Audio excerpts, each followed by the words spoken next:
ഭരതൻ പാതുകങ്ങളുമായിട്ട് തിരിച്ച് അയോധ്യയിൽ വരുന്നു. നന്ദിഗ്രാമത്തിലെ പാതുകങ്ങളെ വയ്ക്കുന്നു. അദ്ദേഹം രാജ്യഭരണം ആരംഭിക്കുന്നവരെയാണ് നമ്മൾ ഇന്നലെ കണ്ടത്. പാതുകത്തിന്റെ പ്രാധാന്യം, സാധനാതലത്തിൽ എന്താണ് പാതുകം, ഗുരുപാതുകം. ഏത് പാതുകം എന്ന് പറഞ്ഞാലും അത് ചെരുപ്പെന്നുള്ള അർത്ഥമല്ല. പാതുകം means that which we have to follow. നമ്മൾ എന്ത് പിന്തുടരണം? നമ്മുടെ ജീവിതത്തിലെ ഒരു പ്രത്യേക തരത്തില് സാധനാ മാർഗത്തിൽ സഞ്ചരിക്കുന്നവരെല്ലാം സത്യത്തിനും ധർമ്മത്തിനും നീതിക്കും വേണ്ടി എന്തിനെയാണോ പിന്തുടരുന്നത് അതിനെയാണ് നമ്മൾ പാതുകം എന്ന് പറയുന്നത്. അപ്പോ രാമന്റെ പാതുകം എന്ന് പറഞ്ഞാൽ രാമതത്വത്തെ, രാമന്റെ സത്യവും ധർമ്മത്തെയും പിന്തുടരാൻ വേണ്ടിയിട്ടാണ് അദ്ദേഹത്തിന് ആ പാതുകം സിംഹാസനത്തിൽ വെച്ച് അദ്ദേഹത്തിന്റെ പ്രതിരൂപമായിട്ട് സിംഹാസനത്തിൽ വെച്ചിട്ട് ഭരതൻ രാജ്യഭാരം നടത്തുന്നത്. അപ്പൊ പാതുകത്തിന് സാധനാതലത്തിൽ വളരെ ഇമ്പോർട്ടൻസ് ഉണ്ടെന്ന് നമ്മൾ കണ്ടു. ബിക്കോസ് ശിവ പാതുക സ്തോത്രം നമ്മൾ കേട്ടിട്ടുണ്ട്, നമ്മുടെ ഗുരു പാതുക സ്തോത്രം കേട്ടിട്ടുണ്ട്. എല്ലാം നമുക്ക് പാതുകം എന്ന് പറയുമ്പോൾ ശിവശക്തി പാദങ്ങളാണ് അതിനകത്ത് വരുന്നത്. അപ്പൊ ഇതിനകത്ത് ഇനിയിപ്പോ പ്രധാനമായിട്ട് അടുത്ത നമ്മളെ സാധകരെ സംബന്ധിച്ച് അടുത്ത ഒരു വിഷയം വരുന്നത് ഒരു ഉദകക്രിയകളാണ്. രാമൻ പല ഉദകക്രിയകൾ നടത്തുന്നുണ്ട്. രാമൻ അവിടെ നമ്മൾ കണ്ടു, ഭരതനിൽ നിന്ന് അറിയുന്നു അത് പിതാവ് മരിച്ചുപോയി, ദശരഥൻ മരിച്ചു. അവിടെ ഉദകക്രിയകളൊക്കെ ചെയ്യുന്നുണ്ട്. അപ്പൊ സാധകരെ സംബന്ധിച്ച് തർപ്പണം, ഉദകക്രിയ, ഇങ്ങനത്തെ കുറച്ച് കാര്യങ്ങൾ ലളിതാ സഹസ്രനാമത്തിൽ വളരെ വിശദമായിട്ട് തർപ്പണം, ഡെയിലി തർപ്പണം, എന്താണ് തർപ്പണം, ആ ഒരു കാര്യങ്ങളുടെയൊക്കെ ഒരു കുറച്ച് കാര്യങ്ങൾ അറിഞ്ഞു പോയാൽ ലളിതാ സഹസ്രനാമത്തില് സ്വാഹ സ്വധ ഇതെല്ലാം വളരെ വിശദമായിട്ട് വരുന്നുണ്ട്. ഡെയിലി ദേവി ഉപാസകര് ചെയ്യേണ്ട കർമ്മങ്ങൾക്ക് അതിനകത്ത് വരുന്നുണ്ട് ഇത്. അതുകൊണ്ട് അതിനെ ഒന്ന് നമുക്ക് അറിഞ്ഞു പോവാം. എന്തെന്ന് വെച്ചാൽ ഈ കഥ എന്ന് പറയുമ്പോഴത്തേക്ക് തർപ്പണം എന്ന് പറഞ്ഞു പോവുകയുള്ളൂ. കുറച്ച് അതിന്റെ ഒരു ആന്തരിക അർത്ഥം മനസ്സിലാക്കി പോവാന്ന് ഞാൻ വിചാരിച്ചു. നമുക്കറിയാം ചാന്ദ്രമാസത്തിലെ ആമാവാസികളെല്ലാം തന്നെ പ്രത്യേകിച്ച് ചന്ദ്രമാസം തുടങ്ങുമ്പോൾ ആമാവാസികൾക്ക് വളരെ വിശേഷമാണ്. എല്ലാ ആമാവാസികളും 12 മാസവും ആമാവാസിക്ക് വളരെ വിശേഷമുണ്ട്. അപ്പൊ കർക്കിടക മാസത്തിലെ ആമാവാസിയാണ് പ്രധാനം. നമ്മൾ പിതൃക്കൾക്ക് വേണ്ടി ചെയ്യുന്നത്. ആമാവാസി ശിവനും ഭദ്രകാളിക്കും നമ്മൾ പ്രാധാന്യം കൊടുക്കാറുണ്ട്. ഭദ്രകാളിയും വളരെ വിശേഷമായിട്ട് ആമാവാസി ദിവസം പൂജിക്കാറുണ്ട്. നമുക്ക് അറിയോന്നറിയില്ല. ശിവൻ എന്നുവെച്ചാൽ കാളി, കലയതി ഇത് കാളി, കാലത്തിനെ അതിക്രമിച്ച് നിൽക്കുന്നവൾ. ശിവനും അതുപോലെ തന്നെയാണ്. രണ്ടുപേരും നമുക്കറിയാം. കാശി വിശ്വനാഥ ക്ഷേത്രത്തിലെ ശ്മശാനത്തിലെ മഹാകാളിയും മഹാകാലനും ഓരോ ജീവനെയും സംസാര സാഗരം കടത്തി തന്റെ ആ ഒരു പ്രാപഞ്ചിക ശരീരം, പഞ്ചഭൂതാത്മകമായ ശരീരത്തെ ഉപേക്ഷിച്ചിട്ട് മോക്ഷമാർഗം, അതായത് ശിവൻ അവിടെ ഇരിക്കുന്ന എന്താണ് കാശിയുടെ പ്രത്യേകത എന്ന് ചോദിച്ചാല് ഏത് കർമ്മങ്ങള്, ഈ പ്രാപഞ്ചിക കർമ്മങ്ങളെല്ലാം ഒടുങ്ങിയതിന് ശേഷം കാശി യാത്ര എന്ന് നമുക്കൊരു സംസ്കാരം ഉണ്ടായിരുന്നു പണ്ട് ഹിന്ദുക്കളുടെ ഇടയിൽ. എന്താണ് കാശി യാത്ര? അതായത് തനിക്ക് പ്രപഞ്ചത്തിൽ തന്റെ പഞ്ചീകൃതമായിട്ടുള്ള ശരീരത്തിന് എന്തൊക്കെയാണോ ഈ ഭൂമിയിൽ കിട്ടിയിരുന്നത് അതിനെയൊക്കെ സന്തോഷത്തോടെ ഉപേക്ഷിച്ചിട്ട് വാനപ്രസ്ഥം കഴിഞ്ഞ് സന്യാസ സ്റ്റേജിൽ എത്തുമ്പോൾ, അതായത് തന്റെ ജീവനെ പരമാത്മാവുമായിട്ട് ബന്ധിപ്പിക്കാൻ സമയമായി എന്ന് തിരിച്ചറിയുന്ന ഒരു ജീവൻ, ഒരാള് സകലതും ഉപേക്ഷിച്ച്, നമ്മൾ പണ്ട് ഇത് കേട്ടിട്ടുണ്ട്, ഒരു കയ്യിൽ ഒരു കമണ്ഡലവും തന്റെ രുദ്രാക്ഷ മാലയുമായിട്ട് യാത്ര പുറപ്പെടുകയാണ്, ഒരു വടിയും. നമുക്കറിയാം ക്ഷേത്രങ്ങളില് യോഗീശ്വരൻ എന്ന് പറഞ്ഞിട്ട് ചില സ്ഥാനങ്ങളില് ബ്രഹ്മരക്ഷസ, യോഗീശ്വരൻ ഇങ്ങനെയുള്ള പൂർവീകരെയാണ് അവിടെ പ്രതിഷ്ഠിക്കുന്നത്. അതായത് അവരവിടെ പോകും, പിന്നെ അവരുടെ അതാണ് യാത്ര. എന്നുവെച്ചാൽ അവര് യാത്ര പോവുകയാണ്, പിന്നെ അവര് തിരിച്ചു വരില്ല. ബിക്കോസ് അവരെല്ലാം യാത്ര പറഞ്ഞിട്ട് പോകണം. എന്തിനോട്?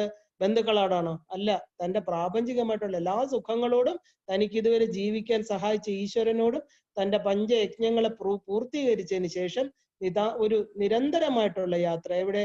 ജീവാത്മാവിന്റെ പരമാത്മാവിലോട്ടുള്ള യാത്രയ്ക്ക് വേണ്ടി കാശി ചെല്ലുന്നുവെന്നും അവിടെ ഇരുന്ന് തന്റെ മനസ്സിനെ സദാ കാശി വിശ്വനാഥനായിരിക്കുന്ന ശിവനില് ലയിപ്പിക്കുകയും അവിടെ ഇരുന്ന് തന്റെ ദേഹം കാലക്രമേണ അവര് ഭക്ഷണം കഴിക്കാറില്ല. പതുക്കെ ഒരു 60 days ഒക്കെ ആകുമ്പോൾ അവര് ആഹാരം കുറച്ച് കൊണ്ടുവന്ന് സദാ ഈശ്വരനിൽ മാത്രം ലയിച്ചിരിക്കും. ഒരു ദിവസം അവരുടെ ശരീരം വീണുപോകും, അത് ഗംഗയിലെടുത്ത് ഒഴുക്കും. എന്നിട്ട് ചിലപ്പോൾ അവിടെ ശ്മശാനത്തിൽ ദഹിപ്പിക്കും. ബന്ധുക്കളോ മിത്രങ്ങളോ ഒന്നും കാണില്ല. അവരുടെ ശരീരം അവിടെയുള്ള പണ്ടകള് അവിടെയുള്ള ആളുകൾ എടുത്തിട്ട് അവരൊന്നി ജലസമാധി ജലത്തില് ഇടും, അല്ലെങ്കിൽ അവിടെ ശ്മശാനത്തില് അർപ്പിക്കും. പക്ഷെ എന്താണ് കാശിയുടെ പ്രാധാന്യം എന്ന് ചോദിച്ചു കഴിഞ്ഞാൽ, നമുക്ക് അവിടെ ചെന്ന് കഴിഞ്ഞ് നമ്മളെ ഈ പറഞ്ഞ ശരീരം വിടുമ്പോൾ നമ്മുടെ ഇതുവരെയുള്ള കർമ്മങ്ങൾ, അതാ ഭൈരവി യാതന എന്ന് പറയും. മരണസമയത്ത് ശിവൻ പാർവതിയോട് പറഞ്ഞിട്ടുണ്ട്, പാർവതി അല്ലയോ വിശാലാക്ഷി, നമുക്കൊരു കാര്യം ചെയ്യണം, ഈ കാശിയിൽ വന്ന് തന്റെ മോക്ഷത്തെ വിചാരിച്ച് ഇവിടെ എത്തുന്ന ഓരോ ജീവനെയും അവർക്ക് മോക്ഷം കൊടുക്കണം. അവര് മോഹങ്ങളെ ക്ഷയിപ്പിച്ചിട്ടാ വരുന്നത്. അവർക്ക് പ്രാപഞ്ചികമായിട്ട് ഇനി ആഗ്രഹങ്ങളില്ല. അതുകൊണ്ട് നമുക്ക് എന്ത് ചെയ്യാം, അവർ ഇതുവരെ കൊണ്ടുവന്ന കർമ്മങ്ങൾ, അതായത് ഭൈരവി യാതനയായിട്ട്, ഭൈരവി എന്ന് പറഞ്ഞ ഭയങ്കരമായ നാദമുള്ളവൾ എന്നൊക്കെയാണ് അർത്ഥം. അപ്പൊ അവർക്ക് നീ ചെയ്തതെല്ലാം ഒരു 10 സെക്കൻഡിൽ എല്ലാം ഒന്ന് അനുഭവിച്ച് തീരണം. അനുഭവിക്കുക എന്നുള്ളത് കർമ്മമല്ലേ, അത് അനുഭവിച്ച് തന്നെ തീരണം. അപ്പൊ ഒന്ന് കാണിച്ചു കൊടുത്തിട്ട് നമുക്ക് എന്താ, അവരുടെ ജീവനെ നമുക്ക് ഉയർത്തണം, അവരെ നമുക്ക് മോക്ഷം കൊടുത്ത് നമ്മുടെ മണ്ഡലത്തിലേക്ക് അയക്കണമെന്ന് ശിവൻ പാർവതിയോട് പറയുന്നു. പാർവതി പറയുന്നു ശരിയാണ്. അവര് ശരണാഗതി ചെയ്ത് എല്ലാം ഉപേക്ഷിച്ചിട്ട് കാശിയില് ആ ഒരു ദേഹ ഉപേക്ഷിക്കാൻ എത്തുന്ന ഓരോരുത്തരെയും നമ്മൾ അത് ചെയ്യണം എന്ന് പറഞ്ഞിട്ട് അവിടെ മരിക്കുന്നവരുടെ പ്രത്യേകത അത് ശ്രീചക്ര രൂപത്തിലാണ്. കാശിയുടെ ഒരു 8 സെക്ടേഴ്സ് ഉണ്ട്. അവിടെ പ്രത്യേകിച്ച് പലതരത്തിലുള്ള ശ്രീചക്ര പൂജകളുണ്ട്. ഈ പറഞ്ഞ പ്രാണനെ, ഈ പ്രാണൻ അപാനൻ എല്ലാം യോജിപ്പിക്കുന്ന പൂജകൾ വളരെ വളരെ രഹസ്യമായിട്ടുള്ള, അതായത് ശരീരത്തിലെ പ്രാണനെ എന്താ പറയാ കൂട്ടി സംയോജിപ്പിച്ചിട്ട്, അതായത് ശരീരത്തിന്റെ വിവിധ ഭാഗങ്ങളില് വിവിധ കർമ്മങ്ങൾ ചെയ്തുകൊണ്ടിരുന്ന പഞ്ചപ്രാണനുകളും ഉപപ്രാണനുകളും യോജിച്ച് ഒരുമിച്ച് എന്ത് ചെയ്യും, യാത്രയ്ക്ക് തയ്യാറാവും. ജീവാത്മാവുമായിട്ട് ചേർന്ന് ഒരു സന്തോഷത്തോടെ ഈ ശരീരമാകുന്ന കൂടിനെ അവിടെ ഉപേക്ഷിക്കും. അതാണ് കാശിയുടെ ക്ഷേത്രത്തിന്റെ പ്രത്യേകത. അന്നും ഇന്നും അവിടെ പല പല എന്താ പറയാ രഹസ്യമായിട്ടുള്ള, അവിടെ ഈ 8 സെക്ടേഴ്സ് എന്ന് പറയാം, അവിടെ ഒരു പ്രത്യേകിച്ചുള്ള അഷ്ടകോൺ വെച്ചിട്ട് അവരൊരു പൂജ നടത്തും. അതിൽ നമ്മള് ഇവിടെ ഗയാശ്രാദ്ധം എന്നൊക്കെ പറയും പോലെ നമ്മള് മരണം കഴിഞ്ഞതിന് ശേഷം ചെയ്യുന്ന ശ്രാദ്ധങ്ങളെല്ലാം തന്നെ അവർ അതിന് മുമ്പേ ചെയ്യും. അതായത് ആത്മപിണ്ഡം വയ്ക്കും. ആത്മപിണ്ഡം എന്ന് പറഞ്ഞാൽ പിന്നെ ആ ശരീരത്തിന് ബാഹ്യ കർമ്മങ്ങളുടെ ആവശ്യമില്ല. ആത്മപിണ്ഡം വെച്ച ജീവനെ പിന്നെന്താ ഡയറക്റ്റ് അവിടെ പോയി ലയിക്കാം. നമുക്കോ ഇവിടെ നമ്മൾ മരിക്കുമ്പോൾ നമുക്ക് ഷോഡശ കർമ്മങ്ങളാണ് ചെയ്യുന്നത്, നമ്മുടെ പുത്രനും കുഞ്ഞുങ്ങളും ഒക്കെ ചെയ്യുന്നത്. അതായത് നമ്മൾ വന്ന വഴിയെ തന്നെ നമുക്ക് ഓരോന്ന് കൊടുത്ത് തൃപ്തിയാക്കി പൂർണ്ണമായിട്ടുള്ള ശരീരത്തിന് അന്ധകരണാദികളോടുകൂടി ചേർത്തതിന് ശേഷമാണ് നമ്മൾ എന്താ ഇവിടുത്തെ കർമ്മങ്ങൾ പൂർത്തീകരിക്കുന്നത്. അതാണ് 16 അടിയന്തരം.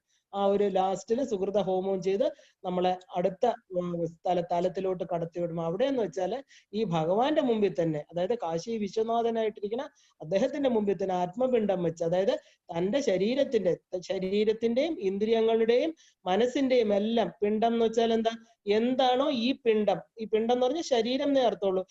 ആ പിണ്ഡത്തെ അറിഞ്ഞവൻ പണ്ഡിതൻ എന്ന് പറയും. ആ ശരീരത്തെ അറിഞ്ഞവനാണ് പണ്ഡിതൻ. അല്ലാതെ കുറെ മാർക്ക് കിട്ടി സ്കൂളിൽ കിട്ടുന്നതല്ല. ഈ ശരീരം എന്താണ്, ഇത് എങ്ങനെയാണ് ഒരുമിച്ച് ചേർന്നിരിക്കുന്നത്, എങ്ങനെയാണ് വിട്ടുപോകണമെന്ന് അറിഞ്ഞത് പണ്ഡിതൻ. അപ്പൊ അവിടെ ഈ പണ്ടത്തെ എന്ത് ചെയ്യും, വളരെ വളരെ അവിടെ തന്നെ ആ പണ്ടത്തിനെല്ലാം കൊടുക്കേണ്ടതെല്ലാം അവിടെ കൊടുക്കും. അതായത് ഇനി എനിക്ക് ഈ ശരീരത്തിലോട്ട് തിരിച്ചു വരണ്ട എന്നുള്ള ഒരു ആഗ്രഹം അവിടെ സമർപ്പിക്കുക ഭഗവാന്റെ മുമ്പിൽ സമർപ്പിക്കുന്ന കാര്യം അതാ അദ്ദേഹം പറയുന്നത്. അവർക്ക് മോക്ഷം കൊടുക്കാന്ന് പറഞ്ഞിട്ട് ഈ കർമ്മങ്ങൾ കഴിഞ്ഞ് ആ ഒരു മരണപ്പെടുന്ന ആത്മാവിനെ ഭൈരവി യാതന, തന്റെ പൂർവ്വജന്മാർജിത കർമ്മങ്ങളെയൊക്കെ 1 മിനിറ്റ്, ഒരു 10 സെക്കൻഡ് കൊണ്ട് എല്ലാം കാണിച്ച്, അത് അതുപോലെ സഫറിങ് ആണ്. വളരെ ഒരു 10 സെക്കൻഡേ ഉള്ളെങ്കിലും വളരെയധികം എല്ലാത്തിനും മാപ്പ് പറഞ്ഞ് ക്ഷമ പറഞ്ഞ് സമസ്ത അപരാധം പറഞ്ഞ ആ പാദപത്മങ്ങളിൽ ലയിപ്പിക്കുമ്പോൾ ആ ജീവന് ഊർധ്വഗതിയെ ഉണ്ടാവുള്ളൂ എന്ന് വിശ്വാസം നമ്മുടെ ഋഷിമുനിമാര് പറയുന്നു. അതുകൊണ്ടാണ് ഒരുപാട് ആളുകൾ അവിടെ വീടുകളിൽ വന്ന് താമസിക്കുന്നുണ്ട്. വയസ്സായ ഒരുപാട് കോട്ടേജസ് ഉണ്ട്. മരണത്തിനൊരു പ്രത്യേക കോട്ടേജ് ഉണ്ട്. മരണം കാക്ഷിച്ചു കഴിയുന്ന, അതായത് ജീവിതത്തിൽ വിരക്തി വന്നവർ അവിടെ ചെന്ന് താമസിക്കാറുണ്ട്. കാലം കഴിയുമ്പോൾ ശരീരം ഉപേക്ഷിക്കുന്നു. തീർച്ചയായിട്ടും അതൊരു 100% മോക്ഷസ്ഥലം തന്നെയാണ് വാരാണസി എന്ന് പറയുന്ന സ്ഥലം. അപ്പൊ അതുപോലെ കർക്കിടക മാസത്തിലെ അമാവാസി എന്ന് പറയുന്നത് ശിവനും ഭദ്രകാളിയും. ഭദ്രകാളി എന്ന് പറയുന്നത് മഹാകാളി. അത് അവർക്ക് രണ്ടുപേർക്കും നമ്മൾ വളരെ പ്രാധാന്യം കൊടുക്കണം. മാത്രമല്ല ഈ അമാവാസികളെല്ലാം തന്നെ പിതൃതർപ്പണത്തിന് പ്രാധാന്യമുണ്ട്. ഈ അമാവാസി എന്ന് പറയുന്നത് അവർക്ക് പിതൃക്കളുടെ ദിവസമാണത്. പിതൃക്കൾ എന്ന് പറയുമ്പോൾ നമ്മളിന്ന് ശരീരം വിട്ടുപോയവർ. ആ അമാവാസിക്ക് ഇത്ര പ്രത്യേകത ബാക്കിയുള്ള ദിവസം അവർക്ക് വരാൻ പാടില്ല. കാരണം എന്തെന്ന് വെച്ചാല് പൂർണ്ണമായിട്ട് ഈ പറഞ്ഞ ചന്ദ്രൻ എന്ന് പറയുന്ന സൂര്യനും രണ്ടും ഒരേ ഇതിൽ വരികയും ഈ പറഞ്ഞ അവിടെ അവർക്ക് പിതൃക്കൾക്ക് പകലാണ്. നമ്മൾ എപ്പോഴും ആലോചിച്ചോളണം, ഈ ഒരു വർഷവും ഒരു മാസവും നമ്മുടെ ഒരു ദിവസം, നമ്മുടെ ഒരു വർഷം അവരുടെ ഒരു ദിവസമാണ്. അപ്പൊ അവർക്ക് പകലും രാത്രിയുണ്ട്. ഈ പിതൃക്കളുടെ പകൽ ദിവസമാണ് ഈ അമാവാസി. അപ്പോഴാണ് അവർ പുറത്തു വരുന്നതും അവർ ഓരോന്ന് സ്വീകരിക്കുന്നതെന്ന് പുരാണങ്ങൾ പറയണു. അപ്പോ പണ്ട് കൈലാസത്ത് സുബ്രഹ്മണ്യൻ തന്റെ മാതാപിതാക്കളോട് ഒരു പഴത്തിന്റെ പേരിൽ പിണങ്ങി പഴനിയിൽ ആണ്ടവനായിട്ട് വന്നു നമ്മൾ കേട്ടിട്ടുണ്ട് ആ കഥ. അപ്പൊ അവിടെ ഈ പറഞ്ഞ പഴനി ആണ്ടവനെ കാണാൻ പൗർണമി ദിവസം ദേവി വരും എന്നാണ്. അമാവാസി ദിവസം ആരാ വരേണ്ടത്? ശിവനാ വരുന്ന കാണാനായിട്ട്, മുരുകനെ കാണാൻ. അവിടെ പ്രത്യേക പൂജകളൊക്കെ ഉണ്ട്. ശിവപുരാണത്തിൽ ഇത് പ്രത്യേകം പറയുന്നുണ്ട്. അച്ഛനും അമ്മയും മകനെ മാറി മാറി കാണാൻ വരുന്നു. പൗർണമി ദിവസം ദേവി വരുമ്പോൾ പ്രത്യേകിച്ച് ഈ പറഞ്ഞ ശ്രീവിദ്യ ഉപാസന രീതിയിലുള്ള പൂജകൾ ദേവിക്കും. അതേസമയം ശിവൻ വരുന്ന അമാവാസി ദിവസം തർപ്പണാദികള്, അപ്പൊ പിതൃക്കളെല്ലാം മോക്ഷം കൊടുക്കാൻ ശിവൻ വരുന്നു എന്നുള്ള സങ്കല്പത്തില് ഒരുപാട് ദിവസം ഒരുപാട് പേര് ഈ പറഞ്ഞ അമാവാസി ദിവസം അവിടെ വന്ന് പിതൃതർപ്പണങ്ങളൊക്കെ ചെയ്യാറുണ്ട് ജലങ്ങളിലും. ബിക്കോസ് ശിവന്റെ പ്രസൻസ് അവിടെ ഉണ്ടെന്ന് പറയാറുണ്ട്. അപ്പോ നമ്മള് എന്താ ഒരു ഈ പറഞ്ഞ ദേവിയെ നമ്മൾ പറയുന്നത് എന്താ? വിദ്യ എന്നാണ് പറയുന്നത്. സൃഷ്ടി. ദേവി സൃഷ്ടിയുടെ പ്രതിരൂപവും ശിവൻ സംഹാരത്തിന്റെ, നമ്മൾ തിരിച്ചുള്ള യാത്രയുടെ പ്രതിരൂപമാണ് ശിവൻ. അപ്പോ ദേവി ഷോഡശ നിത്യയാണെങ്കിൽ, 16ാമത്തെ നിത്യയാണെങ്കിൽ, ആ ഒരു കലയാണെങ്കിൽ അവിടെ ദേവിക്കാണ് പ്രാധാന്യം കൊടുക്കുന്നത്.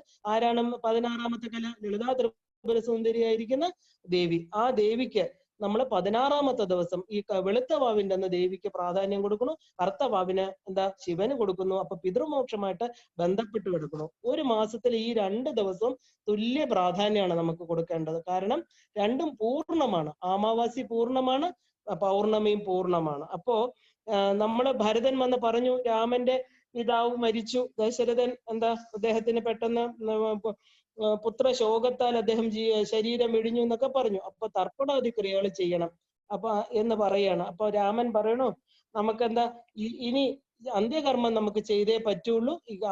എവിടെ ഇരുന്നാലും തന്റെ അച്ഛൻ മരിച്ചു, ശരീരം വിട്ടു എന്ന് പറഞ്ഞാൽ അന്ത്യകർമ്മങ്ങൾ ചെയ്യണം എന്ന് പറയണം. അതുപോലെ തന്നെ പ്രധാനമുള്ള ഒരു കർമ്മം ഇവിടെ ചെയ്യുന്നുണ്ട് രാമൻ. അതിന്റെ പ്രാധാന്യം കൂടെ പറയാനാണ് ഞാൻ ഇതിങ്ങനെ കൊണ്ടുവന്നത്. ദശരഥന് മാത്രമല്ല രാമൻ ചെയ്യുന്നത്. നോക്കൂ ആർക്കാണെന്ന്. തന്റെ ഒരു പക്ഷി ശ്രേഷ്ഠനായിട്ടുള്ള ജഡായുവിന് കൊടുക്കുകയാണ്. ജഡായു എന്ന് പറഞ്ഞാൽ ദശരഥന്റെ വളരെ അടുത്ത സമ്പാദി ജഡായു. 2 സഹോദരന്മാരാണ്. ഇവർ രണ്ടുപേരും ദശരഥനുമായിട്ട് വളരെ സ്നേഹം, തന്റെ പിതാവിന്റെ ഒരു കൂട്ടുകാരനാണ്. അപ്പൊ ജഡായു എന്താ പഞ്ചവടിയിൽ പ്രവേശിച്ച് അവിടെ രാമനെ കാത്തിരിക്കുകയാണ്. സമ്പാദിയുടെ അനുജനാണ് ജഡായു. അപ്പൊ ഗ്രഥം എന്ന് പറഞ്ഞാൽ എന്താ? കഴുകൻ എന്നാണ് അർത്ഥം. അച്ഛന്റെ സുഹൃത്തുക്കളാണ് ഇവർ രണ്ടുപേരും. കഴുകൻ എന്ന് പറഞ്ഞാൽ വലിയൊരു പക്ഷി, ചെറുതല്ല. കഴുകൻ എന്ന് പറഞ്ഞാൽ നമുക്കറിയാം വലിയ ചിറകുകളും ഏറ്റവും ഉയർന്ന് പറക്കുന്ന ഒരു പക്ഷിയാണ്. അവിടെ രാവണൻ സീതാപഹരണം നടത്തിയപ്പോൾ എന്ത് പറ്റി ജഡായുവിന്?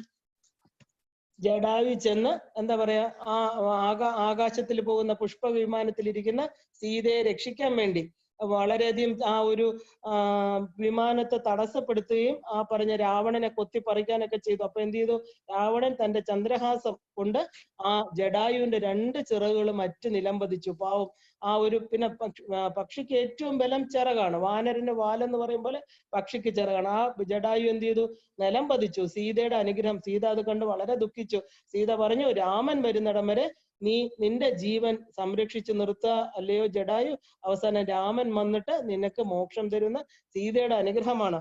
അപ്പൊ ഈ പഞ്ചവടിയിൽ ഇദ്ദേഹം ഈ ജഡായു കിടക്കുകയാണ്. ആരെ കാത്ത്? രാമനെ കാത്ത് കിടക്കുകയാണ്. കാരണം ഈ കാര്യം പറയണം, രാവണൻ സീതയെ അപഹരിച്ചുകൊണ്ട് പോയത് പറയണം. മാത്രമല്ല ജഡായുവിന് മോക്ഷം വേണം. മോക്ഷം വേണമെങ്കിൽ ആരുടെ കൈ കൊണ്ട് വേണം? രാമന്റെ കൈ കൊണ്ട് വേണം. അപ്പോ അതുവരെ തന്റെ ജീവനെ സംരക്ഷിച്ചു നിർത്തിയിട്ട് ആ മടിയിൽ നോക്കൂ, രാമന്റെ മടിയിൽ തലചായ്ച്ച് അന്ത്യമായിട്ടുള്ള ശ്വാസം എടുക്കുകയാണ്. അതുവരെ ജീവന്റെ ചെറിയ ഒരു എന്താ പറയാ തുടിപ്പുണ്ടായിരുന്നു. പക്ഷെ രാമ പാദങ്ങളെ നമസ്കരിച്ച് രാമന്റെ മടിയിൽ എടുത്ത് തലവെച്ച് ആ പക്ഷിയെ കിടത്തിയിട്ട് രാമൻ തടവുകയാണ് സ്നേഹത്തോളം. ഈ പക്ഷിക്ക് രാമൻ എന്ത് ചെയ്തു? ഉദകക്രിയയും തർപ്പണാദികളും ചെയ്യുകയാണ്. രാമന്റെ മടിയിൽ കിടന്ന് മരിക്കണമെങ്കിൽ എത്രയോ ഭാഗ്യം ഒരു പക്ഷിക്ക്. അതായത് ജീവജാലങ്ങളിൽ ഏതിനും ആ ഒരു ഉയർന്ന തലമുണ്ടെന്ന് നമ്മൾ മനസ്സിലാക്കണം. അവര് നമ്മളെക്കാളും താഴ്ന്നതല്ല. അവരുടെ ഉള്ളിലും ഈ പറഞ്ഞ എന്താ ആ ഒരു സംസ്കാരമുണ്ട്. അവർ എവല്യൂഷൻ പീരീഡിലാണ്. അവർക്ക് കർമ്മങ്ങളില്ല, കർമ്മം ബന്ധിക്കുന്നില്ല. എങ്കിലും ഈ ജഡായുവിനെയൊക്കെ വെച്ച് നോക്കുമ്പോൾ അന്ന് ആ ഒരു യുഗം കൂടെ നമ്മൾ ചിന്തിക്കണം. കലിയുഗമല്ലത്. ആ തലത്തില് ജഡായു സമ്പാദി എന്നൊക്കെ പറഞ്ഞ ഒരു മനുഷ്യരെ പോലെ അവർ പ്രതികരിക്കുകയാണ്. ആ സീതയെ അപഹരിച്ചു പോയി രക്ഷിക്കാനും ആ ഒരു സത്യത്തെ നിലനിർത്താനും രാമന്റെ ഭാര്യയാണെന്ന് അറിഞ്ഞിട്ട് തന്റെ ജീവനെ ഒരു ത്യജിക്കാൻ തയ്യാറായിക്കൊണ്ട് രാവണനെ ആക്രമിക്കുകയാണ്. അപ്പൊ അതുപോലെ സ്നേഹത്തോടെ രാമൻ എന്ത് ചെയ്യുന്നു? മടിയിൽ കിടത്തി ആ ഒരു ജീവൻ പോയി കഴിഞ്ഞ ഉടനെ ലക്ഷ്മണനോട് പറയുകയാണ്, ലക്ഷ്മണ, എന്റെ അച്ഛൻ എന്തൊക്കെ ചെയ്തു അതുപോലെ ഈ പക്ഷിക്ക് നമുക്ക് ഉദകക്രിയകൾ ചെയ്യണം എന്ന് പറയുന്നു. അപ്പോ നമ്മൾ രാമന്റെ മടിയിൽ കിടന്ന് മരിച്ച പക്ഷി എന്ന് പറയുമ്പോൾ അതുകൊണ്ടാണ് ഇന്നും ജഡായുവിനെ ഓർമ്മിക്കുന്നത്. ആ ഒരു ഉദക കർമ്മങ്ങളിലൂടെ ആ ജഡായുവിന് എന്താ മോക്ഷപദത്തെ പ്രാപിക്കുകയാണ്. അപ്പൊ നമ്മൾ ആമാവാസിയിൽ തർപ്പണം ചെയ്യുമ്പോൾ മനുഷ്യർക്ക് മാത്രമല്ല ചെയ്യേണ്ടത്. ഒരു കാര്യം സാധകര് വളരെയധികം മനസ്സിലാക്കാനുള്ള ഒരു കാര്യം ഞാൻ വളരെ കുറച്ചുകൂടെ ഒന്ന് വിശദമായിട്ട് പറഞ്ഞു പോകാൻ കാരണം ഇത് ലളിതാ സഹസ്രനാമത്തില് വരുന്നുണ്ട്. ആമാവാസി നാളിൽ നമ്മൾ തർപ്പണം ചെയ്യണം. എന്താ കാര്യം? പക്ഷി മൃഗാദികൾക്ക് ചെയ്യണം. അതിന് അർഹരാണ്. കാരണം അത് നമുക്ക് രാമൻ മാതൃക കാണിക്കുന്നു എന്ന് മാത്രമല്ല, ഈ പ്രപഞ്ചം എന്ന് പറയുന്നത് എല്ലാം പാരസ്പര്യമാണ്, ഒന്നൊന്നിനോട് ചേർന്നിരിക്കുന്നു. പ്രപഞ്ചത്തിലെ പക്ഷി മൃഗാദികളും വൃക്ഷലതാദികളും എല്ലാം തന്നെ പരസ്പര പൂരകങ്ങളാണ്. ഈ പറഞ്ഞ ഈ വൃക്ഷങ്ങളില്ലെങ്കിൽ നമുക്ക് ഓക്സിജൻ കിട്ടുമോ? ഈ പറഞ്ഞ എന്താ പറയാ, ഈ ആഹാരം നമുക്ക് കിട്ടുന്ന വെജിറ്റബിൾസ് എല്ലാം എവിടുന്നാ കിട്ടുന്നത്? ഭൂമിയിൽ നിന്ന് മുളച്ചു വരുന്ന ഈ സസ്യങ്ങളിൽ നിന്ന്. നമുക്ക് പക്ഷികള് പറഞ്ഞ അതുപോലെ മൃഗങ്ങള്, അക്വാട്ടിക് അനിമൽസ്, മീന് പോലുള്ളത് എല്ലാം നമ്മൾ ഭക്ഷണത്തിന് എടുക്കുന്നുണ്ട്. പരസ്പരം അങ്ങോട്ടും ഇങ്ങോട്ടും ഹെൽപ്പ് ചെയ്യുക. ഒരു പാമ്പ് പോലും എന്തുകൊണ്ടാണ് കാവ് സംരക്ഷിക്കണം എന്ന് പറയുന്നത്? പാമ്പ് നേച്ചറിനെ സംരക്ഷിക്കുക. എലികളെ കഴിക്കുന്നു. പാമ്പ് ഒരുപാട് ഈ പറഞ്ഞ എന്താ, ഈ അന്തരീക്ഷ മർദ്ദത്തെയൊക്കെ തുലനം ചെയ്യാൻ സഹായിക്കുന്നു എന്നാണ്. അപ്പൊ ഈ പ്രപഞ്ചത്തിലെ ഒരു വസ്തു പോലും ഭഗവാന്റെ ക്രിയേഷനിൽ വേണ്ടാത്തതായിട്ടില്ല. ദേവിക്ക് അറിയാം എന്തൊക്കെയാണ് ഇവിടെ വേണ്ടതെന്ന്. നമ്മൾ വേണ്ട, നമ്മുടെ സുഖ സൗകര്യങ്ങൾക്ക് അത് ബുദ്ധിമുട്ടുണ്ടാക്കുമ്പോൾ നമ്മൾ വേണ്ടാന്ന് വിചാരിക്കണം. അങ്ങനെ അല്ല. എല്ലാം തന്നെ എന്താ, എല്ലാത്തിനും അതിൻ്റെതായിട്ടുള്ള ബഹുമാനം നമ്മൾ കൊടുക്കണം. അവർക്ക് ആ കർമ്മങ്ങൾ, നമ്മുടെ നിത്യകർമ്മങ്ങളിൽ അത് അനുഷ്ഠിക്കുകയും വേണം. അതുകൊണ്ടാണ് നമ്മൾ പറയുന്നത്, ഈ പറഞ്ഞ പക്ഷികൾക്ക് പോലും രാമൻ ചെയ്ത് കാണിക്കുകയാണ്. അപ്പൊ നമ്മുടെ എന്താ ഇത് ശരിക്കും പറഞ്ഞ ഈ പിതൃതർപ്പണം എന്ന് പറയുമ്പോൾ തന്നെ നമ്മൾ എന്താ ആമാവാസികൾക്ക് തർപ്പണം ചെയ്യാൻ കാരണം? ആ പിതൃക്കൾ അത് അവിടെ ഇരുന്ന് വെള്ളം വാങ്ങിച്ചു കുടിക്കുന്നുണ്ടോ? ഒന്നുമല്ല. നമ്മൾ ചെയ്യണം ഈ തർപ്പണം. നമ്മുടെ കുഞ്ഞുങ്ങളുടെ തലച്ചോറ്, നമ്മുടെ കുഞ്ഞുങ്ങളുടെ നമ്മുടെ DNA, അതായത് നമ്മൾ പ്രചോദിതമായ ബുദ്ധി ഉണ്ടായി നമുക്ക് നല്ലത് വരാൻ വേണ്ടിയിട്ട്. അല്ല പിതൃക്കൾക്ക് അവിടെ ഇരുന്നിട്ട് നമ്മൾ കൊടുക്കുന്ന ഈ ഭൂമി മണ്ഡലത്തിൽ വന്ന് എടുക്കാൻ പറ്റില്ല. അതെപ്പോഴും മനസ്സിലാക്കണം. ഇത് ചെയ്യുന്നത് നമുക്ക് വേണ്ടിയിട്ടാണ്. അതായത് ബുദ്ധിമാന്ദ്യം ഒരുപാട് കുട്ടികൾക്ക് നമ്മൾ കണ്ടിട്ടുണ്ട്. ഇപ്പൊ ജനനത്തിലെ തന്നെ ഓട്ടിസം പോലെയുള്ള പല രോഗങ്ങൾ, അതായത് ആ ഗർഭപാത്രത്തിൽ കിടക്കുന്ന അച്ഛന്റെയും അമ്മയുടെയും DNA ഒരു അസന്തുലിതം ആയിട്ടുള്ള അവസ്ഥ കൊണ്ട് അവർക്ക് ജനനത്തിലെ ഒരുപാട് പേര് ഓട്ടിസം കുട്ടികൾ, ഈ പറഞ്ഞ ഡൗൺ സിൻഡ്രോം കുട്ടികൾ, ഒരുപാട് പ്രായത്തിൻ്റെതായിട്ടുള്ള വ്യത്യാസങ്ങൾ, ഒരു പ്രായം കഴിഞ്ഞ് പ്രസവിക്കുന്ന കുട്ടികളിലൊക്കെ കാണുന്നുണ്ട്. ഇത് എല്ലാവരും ഈ പറഞ്ഞ നമ്മുടെ ശാസ്ത്രങ്ങൾ പറയുന്നത് നമ്മള് പിതൃക്കളെ ബഹുമാനിക്കാത്തത് കൊണ്ടാണ് ഇങ്ങനെ മന്ദബുദ്ധിയായിട്ടുള്ള മനോരോഗം, ഭ്രാന്ത്, കുഷ്ഠരോഗം എല്ലാം തന്നെ നമ്മുടെ തലമുറയിൽ വന്നു ചേരാൻ കാരണം. ഇത് എന്തുകൊണ്ടാ? നമ്മള് പിതൃക്കൾക്ക് ഉദകക്രിയകളോ തർപ്പണാദി കർമ്മങ്ങളോ ചെയ്യുന്നില്ല. ഒരു സാധകനെ സംബന്ധിച്ച് അത് വളരെ നിഷ്ഠയായിട്ട് ചെയ്യേണ്ട കാര്യങ്ങളാണ്. അത് ഇനി ലളിതാ സഹസ്രനാമത്തിൽ നിഷ്ഠയായിട്ട് ഡെയിലി ചെയ്യേണ്ട തർപ്പണം. ഞാനൊക്കെ ഇത് അറിഞ്ഞത് മുതൽ മിനിമം ഒരു 3-3.5 വർഷം ആയിക്കണം ഡെയിലി ചെയ്യുന്ന കാര്യമാണ്. എല്ലാം കൂടെ ഒരു 10 സെക്കൻഡ് എടുക്കില്ല. നമ്മളതൊരു വലിയ കാര്യമൊന്നുമല്ല. അത് കേൾക്കുമ്പോൾ അയ്യോ എനിക്കിനി ഡെയിലി ചെയ്യണം. അതിൻ്റെതായിട്ടുള്ള വ്യത്യാസം നമുക്ക് കാണാൻ പറ്റും. നമ്മുടെ കുഞ്ഞുങ്ങള് അവര് നല്ല എന്താ പറയാ പ്രചോദിതമായിട്ടുള്ള ഒരു ബുദ്ധി, ഗായത്രി മന്ത്രം ജപിക്കുന്ന പോലെ തന്നെ വളരെ ഇമ്പോർട്ടന്റ് ആണ് ആ പിതൃതർപ്പണം എന്ന് പറയുന്നത്. അതായത് ദേവപ്രീതി ചെയ്യുന്നതിനേക്കാളും വളരെ ഇമ്പോർട്ടന്റ് ആണ് പിതൃപ്രീതി. കാരണം നമ്മുടെ അച്ഛനമ്മമാര്, പൂർവികര് എല്ലാം തന്നെ ആ ശരീരം അവര് ശരീരം വിട്ട് പോയതിനു ശേഷം നമ്മുടെ ശരീരം എവിടുന്നാണ് വന്നതെന്ന് ചോദിച്ചാല് അവരുടെയൊക്കെ നമ്മുടെ അച്ഛൻ്റെ അച്ഛൻ ആരെ അറിയില്ല. പക്ഷെ നമുക്ക് അപ്പൂപ്പനെ വരെ അറിയാം. അതിന്റെ മുമ്പിൽ ഒരു തലമുറ ഉണ്ടായിരുന്നു. അവര് ചെന്ന് ചേരുന്നത് ശിവപാദത്തിലാണ്. അതുപോലെ നമ്മുടെ അമ്മയുടെ അമ്മ എന്ന് പറയുമ്പോൾ എത്ര അമ്മമാർ അതിന്റെ മുമ്പിൽ പോയിട്ടുണ്ട്? നമുക്ക് എത്ര പേരെ അറിയാം? കൂടി വന്ന അമ്മൂമ്മ വരെ അറിയായിരിക്കും. ആ അമ്മ തിരിച്ചു നോക്കൂ, അത് എവിടെ ചെന്ന് ചേരുന്നു? അത് ദേവീപാദത്തിൽ ചെന്ന് ചേരുന്നു. ഈ രണ്ടെണ്ണം കൂടെ ചേരുമ്പോഴാണ് ഈ പറഞ്ഞ ബീജവും അണ്ടവും കൂടെ ചേരുമ്പോൾ നമ്മളെന്നൊരു വ്യക്തി ഉണ്ടായത്. അപ്പൊ നമ്മൾ അവരെ ഓർക്കണ്ടേ? എന്നുവെച്ചാൽ അവരുടേതായിട്ടുള്ള കുറെ ട്രേറ്റ്സ് കാണാനായിരിക്കും, ചില സ്വഭാവങ്ങളായിരിക്കും, ചില എന്താ പറയാ രോഗങ്ങൾ വരെ അവരുടേതായിട്ട് നമുക്ക് ട്രാൻസ്മിറ്റ് ചെയ്യാറുണ്ട്. അപ്പൊ ഇതെല്ലാം മാറാനായിട്ടാണ് ആ പൂർവികര് ശരീരം വിട്ടു കഴിയുമ്പോൾ അവര് പിതൃക്കളായിട്ട് മാറുകയാണ്. അതായത് പിതൃലോകത്തിൽ പോകും കുറച്ചു കാലത്തേക്ക്. ആ പിതൃക്കൾ എന്ന് പറയുന്നത് നമുക്കറിയാം 33 ദേവതാ സങ്കല്പമുണ്ട്. ആ ദേവതാ സങ്കല്പമാണ് പ്രപഞ്ചത്തെ നിലനിർത്തുന്നത്. ഈ പ്രപഞ്ചത്തിലിരിക്കുന്ന ഓരോന്നും നമുക്ക് അഷ്ടവസ്തുക്കള്, മരുത്തുക്കള് എല്ലാം ഈ മരുത്തുക്കള്, കാറ്റ്, ഈ പഞ്ചഭൂതങ്ങളെല്ലാം തന്നെ അവരാണ്. ആദിത്യന്മാര്, രുദ്രൻ എന്ന് പറയുന്ന സങ്കല്പം, ചന്ദ്രൻ, ഇതെല്ലാം ഈ പറഞ്ഞ 33 ഇതിനകത്ത് സൂര്യൻ, ചന്ദ്രൻ, ഞാനെന്ന് പറഞ്ഞ ബോധം, ഇതെല്ലാം ഇതിനകത്ത് വരുന്നുണ്ട്. അപ്പൊ ഈ പ്രപഞ്ചത്തിലെ ഓരോന്നും കൂടിച്ചേരുന്നത് ഈ പ്രപഞ്ച വസ്തുക്കളെ കൊണ്ടാണ്. അപ്പൊ അവരെ ഒന്ന് ബഹുമാനിക്കണം. എന്ത് കാര്യങ്ങൾ നമുക്ക് തരുന്നവരോടും ഒരു ബഹുമാനം, ഒരു റവറൻസ്, അവരോടൊരു നമിച്ച് അയ്യോ എനിക്ക് തന്നതിന് നന്ദി എന്ന് പറയുന്നിടത്ത് മാത്രമേ ആ വീണ്ടും വീണ്ടും മേളിലോട്ടുള്ള ഒരു ഉയർച്ച ഉണ്ടാവൂ. അല്ല ഇതെനിക്ക് കിട്ടി ഞാൻ ഇങ്ങനെയാണ് എന്ന് പറയണല്ല. അതുകൊണ്ടാണ് നമ്മൾ എപ്പോഴും ഈ 5 പഞ്ചയജ്ഞങ്ങൾക്ക് നമ്മുടെ സമൂഹം വളരെയധികം പ്രാധാന്യം കൊടുക്കുന്നത്. നമ്മൾ പിതൃദേവോ ഭവ എന്ന് പറഞ്ഞ് ഒന്ന് അനുഗ്രഹം തേടുക, അത്രയും വേണ്ടി. അല്ലാതെ നമ്മൾ ഈ ഒരുപാട് കാര്യങ്ങളൊന്നും ചെയ്യണ്ട. സ്വാമി വിവേകാനന്ദന് ഒരിക്കൽ അദ്ദേഹത്തിന്റെ ഓട്ടോബയോഗ്രഫിയിൽ അദ്ദേഹം പറയുന്നുണ്ട്, ചിക്കാഗോയിൽ ഒരു സർവ്വമത സമ്മേളനത്തിന് പോവായിരുന്നു. ആ ഹിന്ദു പാർലമെന്റ് എന്ന് പറയും, വർഷത്തിൽ ഒരിക്കൽ നടക്കും. പക്ഷെ അദ്ദേഹത്തിന് ക്ഷണമില്ലായിരുന്നു. പക്ഷെ അദ്ദേഹം പറഞ്ഞു എനിക്ക് പോണം, എനിക്ക് അതിൽ പോയി. അദ്ദേഹത്തെ സാധാരണ ഗതിയിൽ ഉയർന്ന ഋഷി ശ്രേഷ്ഠന്മാരെ ഓരോ രാജ്യത്തേക്കും അവർ ക്ഷണം അയക്കും. അവർ അതേപോലെ ടിക്കറ്റ് ചെലവൊക്കെ കൊടുത്ത് അവർ അങ്ങോട്ട് കൊണ്ടുപോകും. അങ്ങനെയാണ് ചെയ്യുന്നത്. പക്ഷെ വിവേകാനന്ദ സ്വാമി പറഞ്ഞു എനിക്ക് ചിക്കാഗോയിൽ പോയി നമ്മുടെ രാജ്യത്തെ ഒന്ന് റെപ്രസെന്റ് ചെയ്യണം. ആരും വിളിച്ചിട്ടില്ല, പക്ഷെ പോണം എന്ന് തീരുമാനിച്ച് എന്ത് ചെയ്തു? ഏകാന്ത പഥികനെ പോലെ തനിച്ച് അദ്ദേഹത്തിന് യാത്ര ചെയ്യണം തോന്നി. കപ്പലിലായിരുന്നു യാത്ര. തനിച്ച് ഇങ്ങനെ ഇരുന്നപ്പോ ചിന്തകൾ കാട് കയറി. പിന്നെ അവരെന്താ, ഞാനൊക്കെ അവിടെ ചെന്ന് ഞാൻ എന്ത് പറയും? എന്റെ രാജ്യത്തെ റെപ്രസെന്റ് ചെയ്തല്ലേ ഞാൻ പോകുന്നത്. എന്തെങ്കിലും എന്റെ രാജ്യത്തിന് പ്രൗഢമായിട്ടുള്ള കാര്യങ്ങൾ പറയണ്ടേ?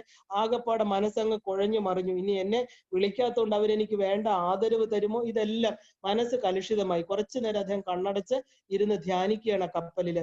ഉടനെ അദ്ദേഹത്തിന്റെ മനസ്സിൽ പറയുകയാണ്, ഞാൻ പിതൃപ്രീതി വരുത്തിയിട്ടില്ല, ഞാൻ പിതൃകർമ്മങ്ങൾ ചെയ്തിട്ടില്ല, അതുകൊണ്ടായിരിക്കും എന്റെ മനസ്സിന് ഇങ്ങനെ വളരെ വിഷമം തോന്നുന്നു. പെട്ടെന്ന് അദ്ദേഹത്തിന്റെ ആ ഒരു കോൺഷ്യസ് മൈൻഡ് അദ്ദേഹത്തിന് പറഞ്ഞു. കുറച്ചു സമയം ഇങ്ങനെ ധ്യാനിച്ചിരുന്നിട്ട് അദ്ദേഹം വിചാരിച്ചു പൂവ്, ചന്ദനം, എള്ള, ദർഭ ഒന്നും തന്നെ കപ്പലിൽ കിട്ടില്ല, നമുക്കറിയാം. പക്ഷെ അദ്ദേഹം എന്ത് ചെയ്തു? കുറച്ച് കടലിൽ നിന്ന് ജലമെടുത്ത് ശാന്തമായിട്ടുള്ള മനസ്സോടുകൂടി തന്റെ പൂർവികരെ, അച്ഛൻ്റെ അച്ഛൻ, അതുപോലെ അമ്മയുടെ അമ്മ, ഞാൻ ജനിച്ച ഈ പറഞ്ഞ ഭാരതഭൂമിയിൽ ഇരിക്കുന്ന ഓരോ സസ്യലതാദികള്, വൃക്ഷലതാദികള്, സസ്യങ്ങള്, മൃഗങ്ങള്, എന്നെ ഞാനാക്കിയ ഈ മണ്ണ്, എല്ലാത്തിനെയും സ്മരിച്ചു. ഞാൻ സ്കൂളിൽ പോയപ്പോ എന്നെ പഠിപ്പിച്ച എന്റെ ഗുരുക്കന്മാര്, എന്നെ ഇന്ന് ഞാനാക്കി എന്റെ രാമകൃഷ്ണ പരമഹംസരെ എല്ലാവരെയും മനസ്സിൽ നല്ലവണ്ണം ഇങ്ങനെ ഒരു സിനിമ പോലെ ഒരു റീവൈൻഡ് ഇട്ടിട്ട് എല്ലാം അദ്ദേഹം കാണുകയാണ്. കണ്ടിട്ട് എന്ത് ചെയ്തു? ആ ജലം 3 പ്രാവശ്യം തർപ്പിക്കുകയാണ് ആ ഒരു കടലിലോട്ട്. അത് കഴിഞ്ഞ് എന്താ പറയാ, അദ്ദേഹം പറയുന്നു, എന്റെ ഉള്ളില് ഈ പറഞ്ഞ വളരെ ദുഃഖത്തോടു കൂടി ഞാൻ പല ചിന്തകൾ ഇങ്ങനെ ഒരു തിരമാലകൾ പോലെ വന്ന എന്റെ മനസ്സ് വളരെ ശാന്തമായി, എന്റെ ചിന്തകൾ വളരെ കാം ഡൗൺ ചെയ്തു. എന്താണ് എനിക്ക് അവിടെ പറയേണ്ടതെന്നുള്ള ഒരു ഉണർവ് എൻ്റെ ഉണ്ടായി. അവിടെയാണ് അദ്ദേഹത്തിന്റെ, നമുക്കറിയാം, ഫേമസ് ആയിട്ടുള്ള ചിക്കാഗോ പ്രഭാഷണം. അദ്ദേഹമാണ് അവിടെ ഉത്തിഷ്ഠത ജാഗ്രതയൊക്കെ ഈ പറഞ്ഞ ഉപനിഷത്ത് വാക്യങ്ങളൊക്കെ പറയുന്നത്. എന്താണ് പറയേണ്ടത്? എന്റെ കർമ്മങ്ങൾ എങ്ങനെ ശുദ്ധമാവണം? ഞാൻ എന്ത് ചെയ്തിട്ടാണ് എനിക്ക് ഇങ്ങനെ ഈ കർമ്മങ്ങൾ വന്നു ചേർന്ന് എല്ലാം ഒരു ഉള്ളിൽ നിന്നുള്ള ആ ഒരു തത്വം, അതായത് പിതൃക്കളുടെ അനുഗ്രഹം കൊണ്ട്. ഈ പിതൃക്കൾ എന്ന് പറയുന്നത് നമ്മുടെ അച്ഛനമ്മമാര് മാത്രമല്ല. അത് എപ്പോഴും നമ്മൾ ധരിക്കണം. നമ്മുടെ വിചാരം അച്ഛനമ്മമാരാണ്, അപ്പൂപ്പന്മാരാണ് പിതൃക്കൾ. അല്ല, ഈ 33 പ്രപഞ്ച ദേവതകളും പിതൃക്കളാണ്. അതിനാണ് നമ്മൾ പിതൃലോകം എന്ന് പറയുന്നത്. അതിന് തന്നെ പ്രത്യേക ഒരു ചാപ്റ്റർ ഉണ്ട്. ആരാണ് ഈ പിതൃലോകം? അവരാണ് ഈ പ്രപഞ്ചത്തെ നിയന്ത്രിക്കുന്നത്. നമ്മൾ എപ്പോഴും പ്രപഞ്ചത്തിന്റെ ഭാഗമായിട്ടിരിക്കുമ്പോൾ പിതൃക്കളെ നമ്മൾ സ്മരിച്ചേ പറ്റൂ. അപ്പൊ അപ്പൊ അദ്ദേഹം എന്താ കാണിക്കുന്നത്? ഇതിന് നമ്മൾ പറയുന്ന പോലെ കുറെ കാര്യങ്ങളൊന്നും അതിന് വേണ്ട. നമ്മുടെ വിചാരം എള്ള് വേണം, പൂ വേണം, ദർഭ വേണം, ഇതിനൊക്കെ വേണം. അത് ഒരു സിംബോളിക്കായിട്ട് പിന്നെ വന്നു ചേർന്നാണ്. ശരിക്കും വേണ്ട എന്താ? ശാന്തമായ മനസ്സോടുകൂടി തന്റെ പൂർവികരെ സ്മരിച്ച് തന്റെ ജന്മത്തിന് കാരണമായിട്ടുള്ള ആയിട്ടുള്ള വംശജരെ, അവരെ മാത്രമല്ല അവരുടെ വംശത്തിലുള്ളവരെ ഒന്ന് ശാന്തമായിട്ട് സ്മരിച്ചിട്ട് എന്ത് ചെയ്തു? ആ ഒരു ജലം അവർക്കിങ്ങനെ അതിലോട്ട് തർപ്പിക്കുക. എവിടെ നിന്ന് എടുത്തോ അവിടേക്ക് തർപ്പിക്കുകയാണ്. അപ്പോൾ നമ്മൾ ഒരു പിതൃകർമ്മത്തിന് ഒരുപാട് ലിസ്റ്റ് സാധനമൊന്നും വേണ്ട. ചോറ് വേവിക്കണ്ട, ഈ പറഞ്ഞ അരി വേണ്ട, ആദി പിടിച്ച് അത് വേണ്ട, ഇത് വേണ്ട, എനിക്ക് ഇന്ന് ദർഭയില്ല, എനിക്ക് തർപ്പണം ചെയ്യാൻ പറ്റിയില്ല, എനിക്ക് എള്ളില്ല, തർപ്പണം ചെയ്യാൻ ഒന്നും വേണ്ട. എന്താ വേണ്ടത്? ശാന്തമായിട്ടൊരു മനസ്സ്, ആ ഒരു തല കുനിഞ്ഞ് എന്റെ ആ ഒരു വംശത്തിലേക്കുള്ള ആ എല്ലാരെയും സ്മരിക്കാനുള്ള നമ്മുടെ ഒരു മനസ്സ്. അപ്പൊ എന്താ? നമ്മുടെ DNA-യിലൂടെ അത് 7 തലമുറ ബാക്കിലോട്ട് പോയി അത് ചെല്ലേണ്ടടുത്ത് ശിവപാദങ്ങളിൽ ചെന്ന് ചേർന്ന് എല്ലാം ശുദ്ധമാവും. അതുപോലെ പ്രകൃതി, നമ്മളെ സഹായിച്ച പ്രകൃതി, ഞാനാക്കി നിൽക്കുന്ന ഈ സ്ഥൂല ശരീരത്തിന് തന്ന ആഹാരം തന്ന ഈ പ്രകൃതി, എല്ലാത്തിനോടും ഒരു നന്ദി, ഒരു സ്നേഹം, അതിനെയാണ് നമ്മൾ ശരിക്കും പറയുന്നത്. എന്നിട്ട് ഒരു ജലം, ഇവിടെ ജലം എന്ന് പറയാൻ കാരണം നമ്മുടെ ശരീരം ഏറ്റവും കൂടുതൽ 72% ജലമാണ്. അപ്പൊ ഈ പറഞ്ഞ പിതൃക്കൾ എന്ന് പറയുന്നതും എല്ലാം ജലരൂപികളാണെന്നാണ് സങ്കല്പം. ഒരു ഈതറിക് സ്റ്റേറ്റ്, അവരൊരു നനഞ്ഞ ചെറിയൊരു നനവ്, അല്ലാതെ വെള്ളത്തിൽ കിടക്കണമെന്നല്ല അർത്ഥം. ഒരു നനവുണ്ട്. നമുക്കറിയാം പ്രാണനെല്ലാം നമ്മൾ തിരിച്ചു വരും. ഏത് കാര്യം പണ്ട് നമ്മൾ ഒരു എന്താ പറയാ, ഒരു പുഴുവിനെടുത്ത് നമ്മളൊരു വെള്ളത്തിനകത്ത് അതിനൊരു നനവ് കാണും. അതിനാണ് ഈതറിക് സ്റ്റേറ്റ് എന്ന് പറയുന്നത്. അപ്പൊ ഈ പറഞ്ഞ നമ്മുടെ ആ ജീവനുകൾ, ജീവാത്മാവെന്ന് പറയുന്നത് ഒരു ചെറിയ നനവുണ്ട്. അതിന് നമ്മുടെ ശരീരം ജലമായതുകൊണ്ട് അത് നമ്മൾ അങ്ങനെ തർപ്പിക്കണം. കാരണം പെട്ടെന്ന് മന്ത്രങ്ങൾ ആഗീരണം ചെയ്യാനുള്ള കഴിവ് ജലത്തിനുണ്ട്. അപ്പൊ ആ ജലം നമ്മൾ തർപ്പിക്കുമ്പോ എന്താ, നമ്മുടെ ശരീരത്തിലിരിക്കുന്ന കോശങ്ങളും ഓരോ ചെറിയ സെൽസിനകത്തും നമുക്കറിയാം ഓരോ ഫ്ലൂയിഡുകളാണ്, ജലമാണ് നമ്മുടെ ശരീരം. ഇത് കത്തിച്ചു കഴിഞ്ഞാൽ എന്താ ഉള്ളത്? വെറും 68 ഗ്രാം ചാരമേ ഉള്ളൂ. ഇങ്ങനെ കാണുന്നത് സ്ഥൂലമായിട്ടിരിക്കുമ്പോ കാണുന്നതേ ഉള്ളൂ. പക്ഷെ ആ ജലം വറ്റി കഴിയുമ്പോൾ ഒന്നുമില്ല, കുറച്ച് തൊലിയും എല്ലും മാത്രം. അതെല്ലാം കൂടെ തൂക്കി കത്തിച്ചു കഴിഞ്ഞാൽ എന്താ, 68 ഗ്രാം ചാരം. അതുകൊണ്ടാണ് നമ്മൾ ആ ശ്മശാനത്തിൽ പറയുന്ന കൃതോസ്മി കൃതം സ്മര, കൃതോസ്മി കൃതം സ്മര, നീ ഇത് സ്മരിക്കൂ. അതായത് നിന്റെ ശരീരം എന്ന് പറയുന്നത് ഒന്നുമില്ല, ഒരു പിടി ഭസ്മമാണ്. അതുകൊണ്ട് എന്താ, നമ്മുടെ പിതൃക്കളെ സ്മരിച്ചിട്ട് അവർക്ക് തർപ്പണം ചെയ്യുക എന്നുള്ളത് ഇമ്പോർട്ടന്റ് ആണ്. നമ്മൾ ഒന്നിനെ കുറിച്ചും വിചാരിക്കേണ്ട. അതിന്റെ എന്താ പറയാ, ഒരുപാട് സാധനങ്ങൾ നമുക്ക് വേണം, അങ്ങനെ ഒന്നും വേണ്ട.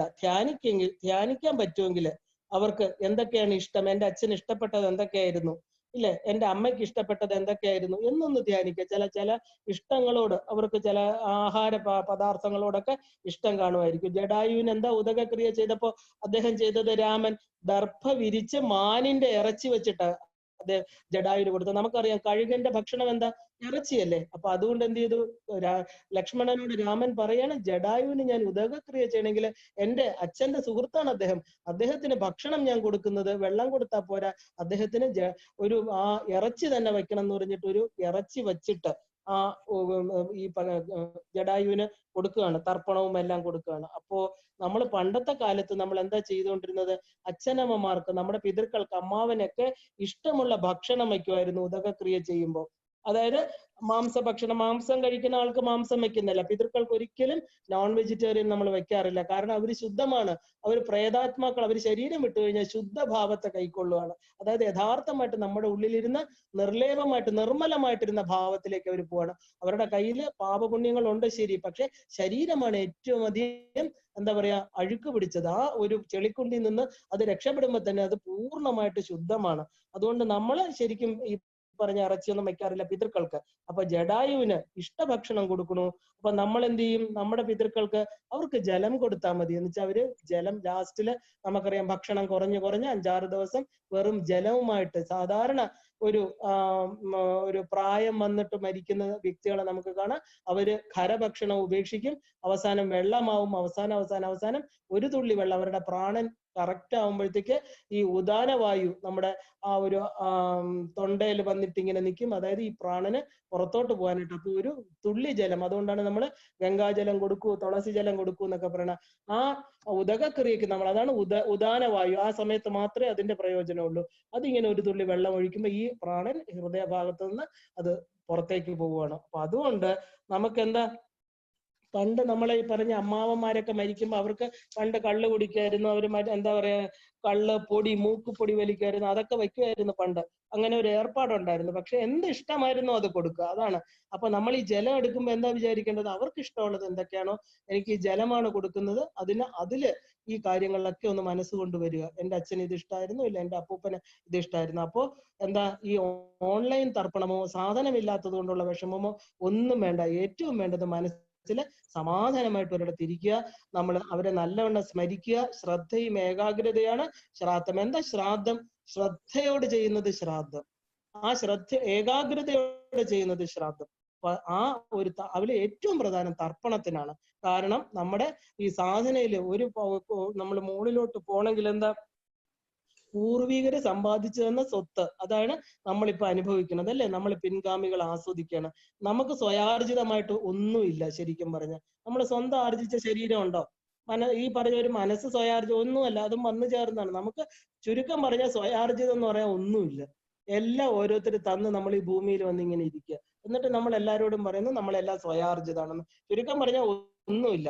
അപ്പൊ ആർഷ സംസ്കാരത്തിലുള്ള എന്താ പറയാ ഉള്ള ആ ഒരു തലത്തിൽ നമ്മൾ ചിന്തിക്കുകയാണെങ്കിൽ പിതൃസ്മരണയാണ് ശരിക്കും പ്രാധാന്യം. എന്നിട്ട് തർപ്പണം എന്നത് ഒരു ജലരൂപത്തിൽ നമ്മൾ കൊടുക്കണം, അവരെ തൃപ്തിപ്പെടുത്തണം. അത് വെറുതെ വെള്ളത്തിൽ ഇറങ്ങി നിന്നിട്ട് പണ്ട് കുളത്തിലോ തോടിലോ ഒക്കെ പോയി ആളുകൾ കുളിക്കുമായിരുന്നു. രാവിലെ കിഴക്കോട്ട് തിരിഞ്ഞു നിന്ന് നമ്മൾ ജലതർപ്പണം ചെയ്യായിരുന്നു, ഗായത്രി ജപിച്ച്. ശരിക്കും തർപ്പണം എന്ന് പറഞ്ഞാൽ പ്രപഞ്ച വസ്തുക്കൾക്കെല്ലാം കൊടുക്കണം. ഗായത്രി ജപിച്ചിട്ട് ആർക്ക് കൊടുക്കണം? സൂര്യന് കൊടുക്കണം. അത് കഴിഞ്ഞിട്ട് നമ്മൾ ഇഷ്ടദേവതയ്ക്ക് കൊടുക്കണം, പിതൃക്കൾക്ക് കൊടുക്കണം. സ്വാഹ സ്വധ എല്ലാവർക്കും. നമ ദേവതാഭ്യോ സർവ്വദേവതാഭ്യോ പിതൃഭ്യോ സർവ എന്താ പറയാ ഒരു സ്വാഹ സ്വധ ദക്ഷിണ ഇവർക്കെല്ലാം നമ്മൾ കൊടുക്കണം. ഈ നമുക്ക് ഇപ്പൊ എന്താ പറയാ ഒരു കുളത്തിലോ ഇതിലൊന്നും പോയി നിൽക്കാൻ പറ്റിയില്ലെങ്കിൽ നമ്മൾ എന്ത് ചെയ്യണം? ഈ പറഞ്ഞ എല്ലാ ദിവസവും കുളിച്ച് കഴിഞ്ഞിട്ട് ഒരു കുമ്പിൾ വെള്ളം കയ്യിലെടുത്ത് ആ തെക്കോട്ട് ആ ഒരു നിര്യാതി കോണിനെ ലക്ഷ്യമാക്കി ഇവരെല്ലാം പറഞ്ഞിട്ട് ആദ്യം ആർക്ക് കൊടുക്കണം? പിതൃക്കൾക്ക് കൊടുക്കണം. അത് കഴിഞ്ഞിട്ട് നമ്മുടെ ഈ പറഞ്ഞ എന്താ നമ്മുടെ ഗുരുഭൂതരായിട്ടിരുന്ന ഗുരുക്കന്മാർക്ക്, ഈ ഋഷിമാർക്ക്, ഇതിനെയാണ് നമ്മൾ ഋഷി തർപ്പണം എന്ന് പറയുന്നത്, അവർക്ക് കൊടുക്കണം. അത് കഴിഞ്ഞ് ലാസ്റ്റില് നമ്മുടെ ഇഷ്ടദേവതയ്ക്ക് കൊടുക്കണം. 3 പ്രാവശ്യം വീതം കൊടുക്കാം. എത്ര സമയമെടുക്കും? ഒരു കൂടി വന്ന 10 സെക്കൻഡ് അത്രേ എടുക്കുള്ളൂ. പക്ഷെ നമുക്ക് കിട്ടുന്ന പുണ്യം ഒരുപാട്. അത് ലളിതാ സഹസ്രനാമം പഠിക്കുമ്പോൾ നിങ്ങൾക്ക് നല്ലവണ്ണം മനസ്സിലാക്കും. അത് നമ്മളിപ്പോ ഇലയിട്ട് നമ്മൾ ചോറ് വിളമ്പണ്ട, ഒന്നും ചെയ്യണ്ട. അപ്പോ നമ്മൾ എന്താ വിചാരിക്കുന്നത്? അയ്യോ ഒരു പിതൃ തർപ്പണം എന്ന് പറഞ്ഞാൽ ഇതെല്ലാം കഴിഞ്ഞ് വലിയ സദ്യ, പായസം, എന്താ ഭക്ഷണം അവർക്ക് കൊടുക്കുക എന്നൊക്കെ ഉള്ള ഒരു വലിയ സമ്പ്രദായമാക്കി തീർത്തപ്പോഴാണ് നമുക്ക് ശരിക്കും ഭയമായത്. അതൊരു വിപുലമായിട്ടുള്ള സമ്പ്രദായം അല്ല. എഴുത്തച്ഛൻ പറഞ്ഞ പോലെ, എന്താ എഴുത്തച്ഛൻ പറഞ്ഞത്? കർമ്മങ്ങൾ കൊടുത്ത് കർമ്മങ്ങൾ സമ്പാദിക്കാം. ഇന്നത്തെ കാലത്തില് നമ്മൾ കർമ്മങ്ങൾ ചെയ്തിട്ട് വേറോരോരുത്തർ പറയണ കേട്ട് അതില്ല ഇതില്ല എന്ന് പറഞ്ഞ് പലതും നമുക്ക് കൊടുത്താലും തൃപ്തിയില്ല. അതില്ലായിരുന്നു, എൻ്റെ എള്ളില്ലായിരുന്നു. ആ ഒരു തൃപ്തി ഇല്ലായ്മ എന്താ? ആ കർമ്മങ്ങൾക്ക് പൂർത്തീകരണം കൊടുക്കില്ല. അപ്പൊ തൃപ്തിയോടെ ചെയ്യുന്നതാണെങ്കിലോ അതിന് നമുക്ക് ജലം മാത്രം മതി. അതിന് ഒരിക്കലും മുട്ടുവരില്ലല്ലോ നമുക്ക്. ആ ഒരു തിളപ്പിച്ച ജലം അല്ലാത്ത ഒരു പച്ച ജലം, പച്ചയായിട്ടുള്ള ശുദ്ധജലം, അത് മാത്രം കൊടുത്തായിരുന്നു. അപ്പൊ നമ്മള് കർമ്മങ്ങൾ കൊടുത്ത് കർമ്മങ്ങൾ സമ്പാദിക്കാതെ എന്ത് ചെയ്യണം? സന്തോഷത്തോടു കൂടി അവരെ ഒന്ന് സ്മരിച്ച് ഡെയിലി കുളിക്കുമ്പോൾ ബാത്റൂമിൽ നമുക്ക് ചെയ്യാം. ഇല്ല കുളിച്ചു കഴിഞ്ഞ് വെളിയിൽ വന്നിട്ട് നമുക്ക് തുളസിത്തറയിൽ ചെയ്യാം, എവിടെ വേണമെങ്കിലും ചെയ്യാം. ഏറ്റവും നല്ലത് നമ്മൾ പിന്നെ മറന്നു പോകാതിരിക്കണമെങ്കിൽ കുളിക്കുമ്പോൾ തന്നെ അങ്ങ് ചെയ്തു കഴിഞ്ഞാൽ കുളിച്ച് കഴിഞ്ഞതിന് ശേഷം ഒരു കുമ്പിൾ ജലം. നമുക്ക് എന്താ നഷ്ടം വരുന്നത്? ഒരു മൂലയ്ക്കോട്ട് ഒഴിച്ചുകൂടെ. ഈ 3-4 പേരുടെ വേണമെങ്കിൽ ഞാൻ അതിനകത്ത് നല്ല വിശദമായിട്ട് ഇടാം. ഈ തർപ്പണം ആർക്കൊക്കെയാ ചെയ്യേണ്ടത്, എന്തൊക്കെയാ ജപിക്കേണ്ടത്. അതില്ലെങ്കിലും ലളിതാ സഹസ്രനാമം വരുമ്പോൾ സാധകരുടെ കർമ്മങ്ങളിൽ, നിത്യകർമ്മങ്ങളിൽ ഇതെല്ലാം വരുന്നുണ്ട്. അപ്പൊ നമുക്ക് അതുകൊണ്ടാണ് ഈ തർപ്പണത്തെ കുറിച്ച് ഇവിടെ പറയാൻ കാരണം. ആ ജടായുവിന് രാമൻ ചെയ്ത തർപ്പണം. അപ്പൊ നമ്മൾ ഇനി വാൽമീകി രാമായണത്തെ പറ്റി ഇനി നമുക്ക് തിരിച്ചു പോവാം. രാമൻ ജനിച്ചു, വളർന്നു, വനവാസം കഴിഞ്ഞു, എന്താ രാവണ നിഗ്രഹം കഴിഞ്ഞു, അത് കഴിഞ്ഞ് സീതയെ കാട്ടിലേക്ക് അയച്ചു. ഇതൊക്കെ നമ്മൾ ഇനി കഥയിൽ വരുന്നുണ്ട്. സീത താമസിക്കുന്നത് വാൽമീകിയുടെ ആശ്രമത്തിലായിരുന്നു. അങ്ങനെ വാൽമീകി എന്ന് പറയുന്ന ആള് ഇത് കേൾവിയിലല്ല ഈ രാമായണം എഴുതുന്നത്. അവിടെയാണ് പ്രാധാന്യം. വാൽമീകി എന്ന് പറയുന്ന ഒരാള് പറഞ്ഞു. ഇപ്പൊ വ്യാസൻ എന്ന് പറഞ്ഞാൽ എന്താ? വ്യാസൻ ഒരുപാട് യുഗങ്ങളിൽ വ്യാസന്മാരുണ്ട്. വ്യാസൻ ജനിച്ചിരിക്കുന്ന ദ്വാപര യുഗത്തിലാണ്, കൃഷ്ണന്റെ സമയത്താണ്. ഇത് നടന്നത് ത്രേതായുഗത്തിലാണ്. അപ്പൊ ആ സമയത്ത് ജനിച്ച് ആ കഥകൾക്ക് ഭാഗവാക്കായിട്ടുള്ള ഒരാള് ഇന്ന് നമ്മുടെ ചരിത്രം എഴുതുമ്പോ എന്താ, നമ്മളൊക്കെ കൊറോണ വൈറസിന്റെ കാലത്ത് ജീവിച്ചിരുന്നവരാണ്. നമ്മളൊക്കെ അത് അനുഭവസ്ഥരാണ്, ഇല്ലേ? ആ കാലവുമായിട്ട് നമുക്ക് താതാത്മ്യമുണ്ട്. നമുക്കറിയാം എന്തൊക്കെ സംഭവിച്ചു എന്നുള്ളത്. നമ്മളോട് ചോദിച്ചറിയാം. നമ്മുടെ കാലകാരണപ്പെടുമ്പോൾ അതൊരു ഏടായിട്ട് മാറും പുസ്തകത്താളുകളിൽ. ഇങ്ങനെ കൊറോണ ലോകം മുഴുവൻ ബാധിച്ചിരുന്നു 10-100 വർഷം മുമ്പേ, അല്ലെ 50 വർഷം മുമ്പേ. അപ്പൊ കുറെ ആളുകൾ ജീവിച്ചിരുന്നു. ആ ഒരു പാൻഡമിക് ആയിരുന്നു. ഇങ്ങനെയൊക്കെ കുട്ടികൾ പഠിക്കുമ്പോൾ നമ്മൾ ജീവിച്ചിരുന്നതാണ്. അപ്പൊ നമ്മൾ ജീവിച്ചിരിക്കുന്ന വ്യക്തികൾക്ക് അതിന്റെ അനുഭവമുണ്ട്. അതുപോലെ വാൽമീകി എന്ന് പറയുന്ന ആള് ഈ രാമൻ ജീവിച്ചിരുന്ന സമയത്ത്, ത്രേതായുഗത്തില് അദ്ദേഹത്തിന്റെ അതേ സമയത്ത് ജീവിച്ചിരുന്ന ഒരാളാണ്. കാരണം ഇവര് കാട്ടിപ്പോകുമ്പോൾ വാൽമീകി ആശ്രമത്തിൽ താമസിക്കുന്നുണ്ട്. അത് കഴിഞ്ഞ് സീതയെ ഉപേക്ഷിക്കുന്നത് വാൽമീകി ആശ്രമത്തിലാണ്. സീത പ്രസവിക്കുന്നത് അവിടെയാണ്. ഈ 2 കുഞ്ഞുങ്ങളെ രാമായണം പഠിപ്പിച്ച് അയോധ്യയിൽ ചെന്ന് രാമന്റെ മുമ്പിൽ പറയിക്കുന്ന ആരാ? ഈ വാൽമീകിയാണ്.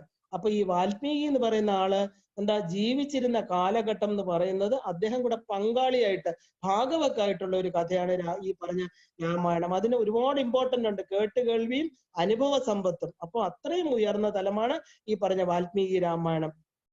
നമുക്കറിയാം എന്താ കലി തുടങ്ങുന്നതിന് തൊട്ട് മുമ്പ് കൃഷ്ണൻ സ്വധാമത്തിലേക്ക് പോവും. അതിന് തൊട്ട് മുമ്പാണ് വ്യാസന്റെ സമയം.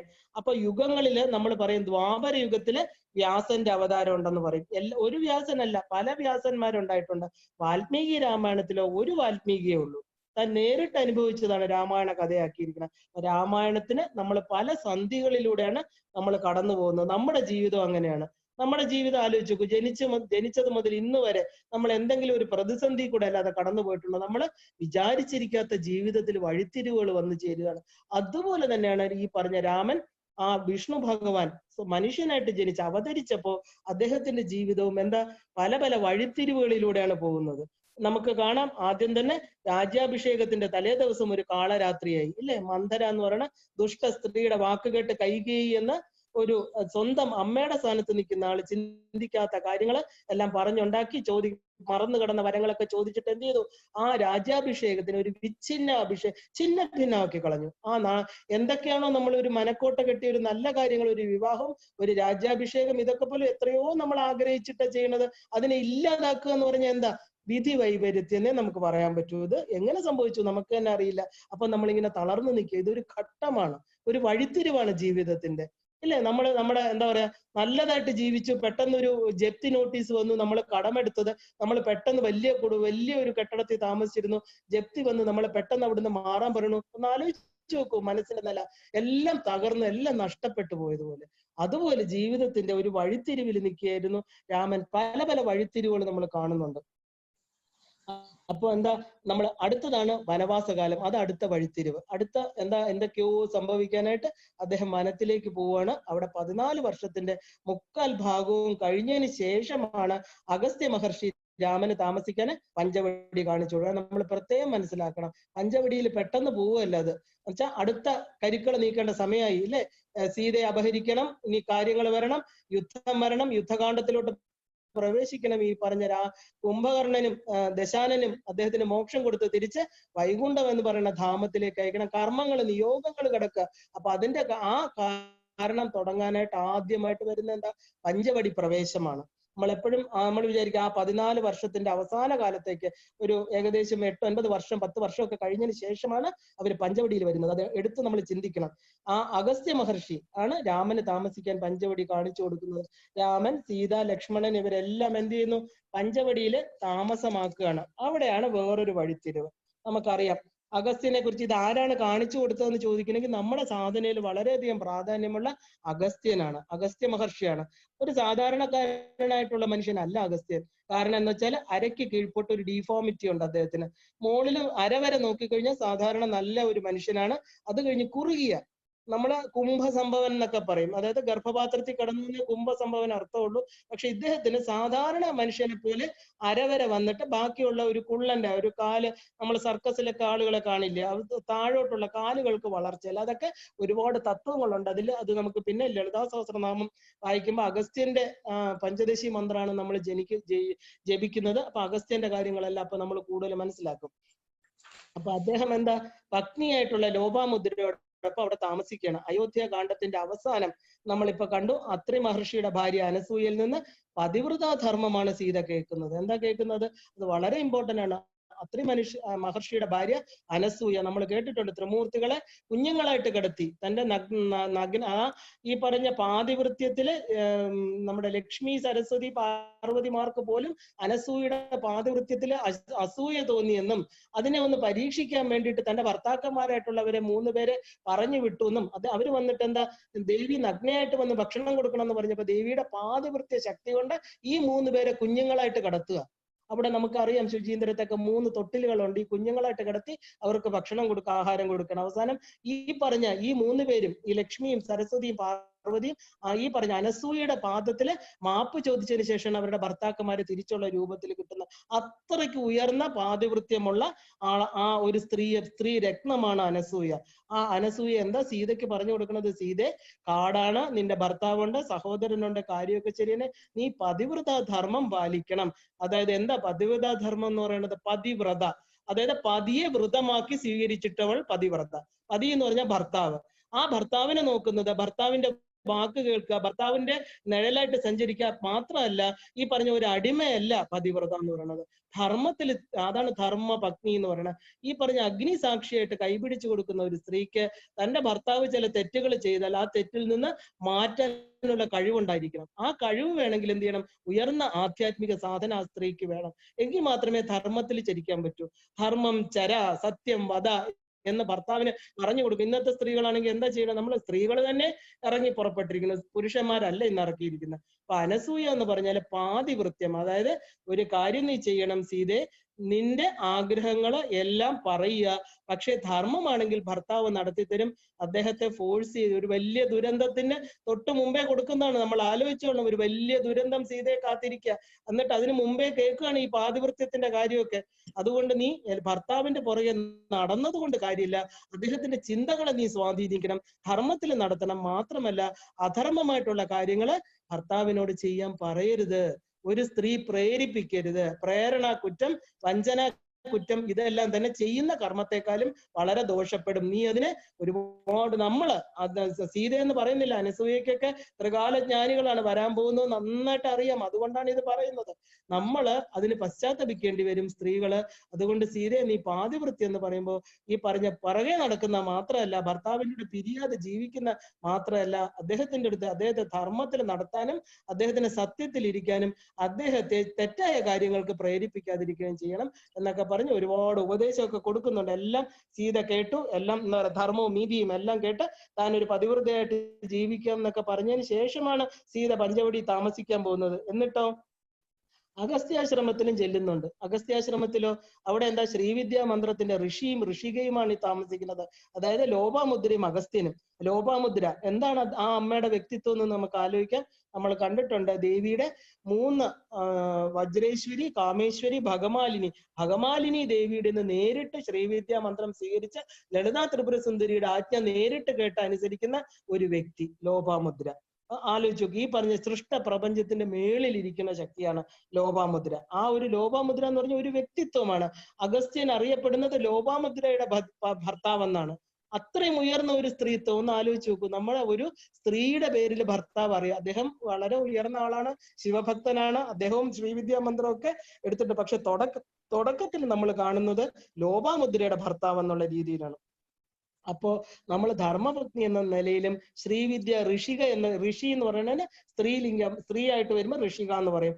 ആണ് എന്താ പറയുക, ഈ ശ്രീവിദ്യ സമ്പ്രദായം എന്ന് പറഞ്ഞ ഒരു സമ്പ്രദായം ഉണ്ടാക്കിയതിന്, ദേവി ഉപാസന ഉണ്ടാക്കിയ ആളാണ് ഈ പറഞ്ഞ ലോപാമുദ്ര. അപ്പൊ എന്താ അവിടെ നടക്കുന്നത്? ദിവസവും ജപം, ഹോമം, പൂജ എല്ലാം നടക്കുന്ന ഒരു സ്ഥലമാണ് ഈ പറഞ്ഞ ലോപാമുദ്രയുടെയും അഗസ്ത്യന്റെയും ആശ്രമം. അതുപോലെ ഇന്നാണെങ്കിൽ നമ്മൾക്ക് എന്താ നടക്കുന്നത്? ഇന്ന് ആലോചിച്ച് നോക്കൂ.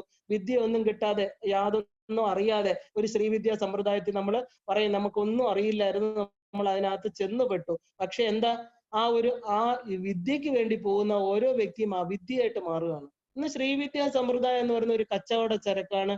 ശ്രീവിദ്യ എടുത്തു കഴിഞ്ഞിട്ട് അവിടെ യാതൊരു വിധത്തിലുള്ള എന്താ പറയാ ഒരു ഗുരു സമ്പ്രദായത്തിൽ നമ്മൾ ഫോളോ ചെയ്യുന്നില്ല. എന്താ അവർക്ക് തോന്നുന്നത്, ഗുരു എന്താ പറയാ, ഗുരുക്കന്മാരെല്ലാം പറയുന്ന ആ ഒരു സാധന നിൽക്കുന്ന, അവര് പറയണ കേൾക്കണം, അവരുടെ പ്രാമാണ്യത്തെ കാണണം. ഈ പറഞ്ഞ പണവും സംസ്കാരവും എന്താ കുറെ ഗിഫ്റ്റ് ഒക്കെ സ്വീകരിച്ച് എന്തൊക്കെയോ കാട്ടിക്കൂട്ടുന്ന ഒരു സമ്പ്രദായമായിട്ട് മാറിയിട്ടുണ്ട് ഇന്ന് ശ്രീവിദ്യ സമ്പ്രദായം. പക്ഷെ എന്താ, ശ്രീവിദ്യ അവിദ്യ അല്ല എന്ന് നമ്മൾ മനസ്സിലാക്കണം. അവിദ്യ മാറാനാണ് നമ്മൾ വിദ്യ സ്വീകരിക്കുന്നത്. അതായത് ഏറ്റവും അധികം കെട്ടുപിണഞ്ഞു കിടക്കുന്ന ഒരു പ്രത്യേക സമ്പ്രദായമാണ് ശ്രീവിദ്യാ സമ്പ്രദായം. വളരെയധികം ബുദ്ധിമുട്ടാണ് അതിനകത്തോട്ട് കയറി അത് മനസ്സിലാക്കി അത് ഉൾക്കൊണ്ട് ആ പാദത്തിൽ ചെന്ന് ചേരാൻ. എന്ന് വെച്ചാൽ പ്രപഞ്ചത്തിന് മേളിൽ നിൽക്കുന്ന ഒരു ശക്തിയാണ് ഈ പറഞ്ഞ ലളിത.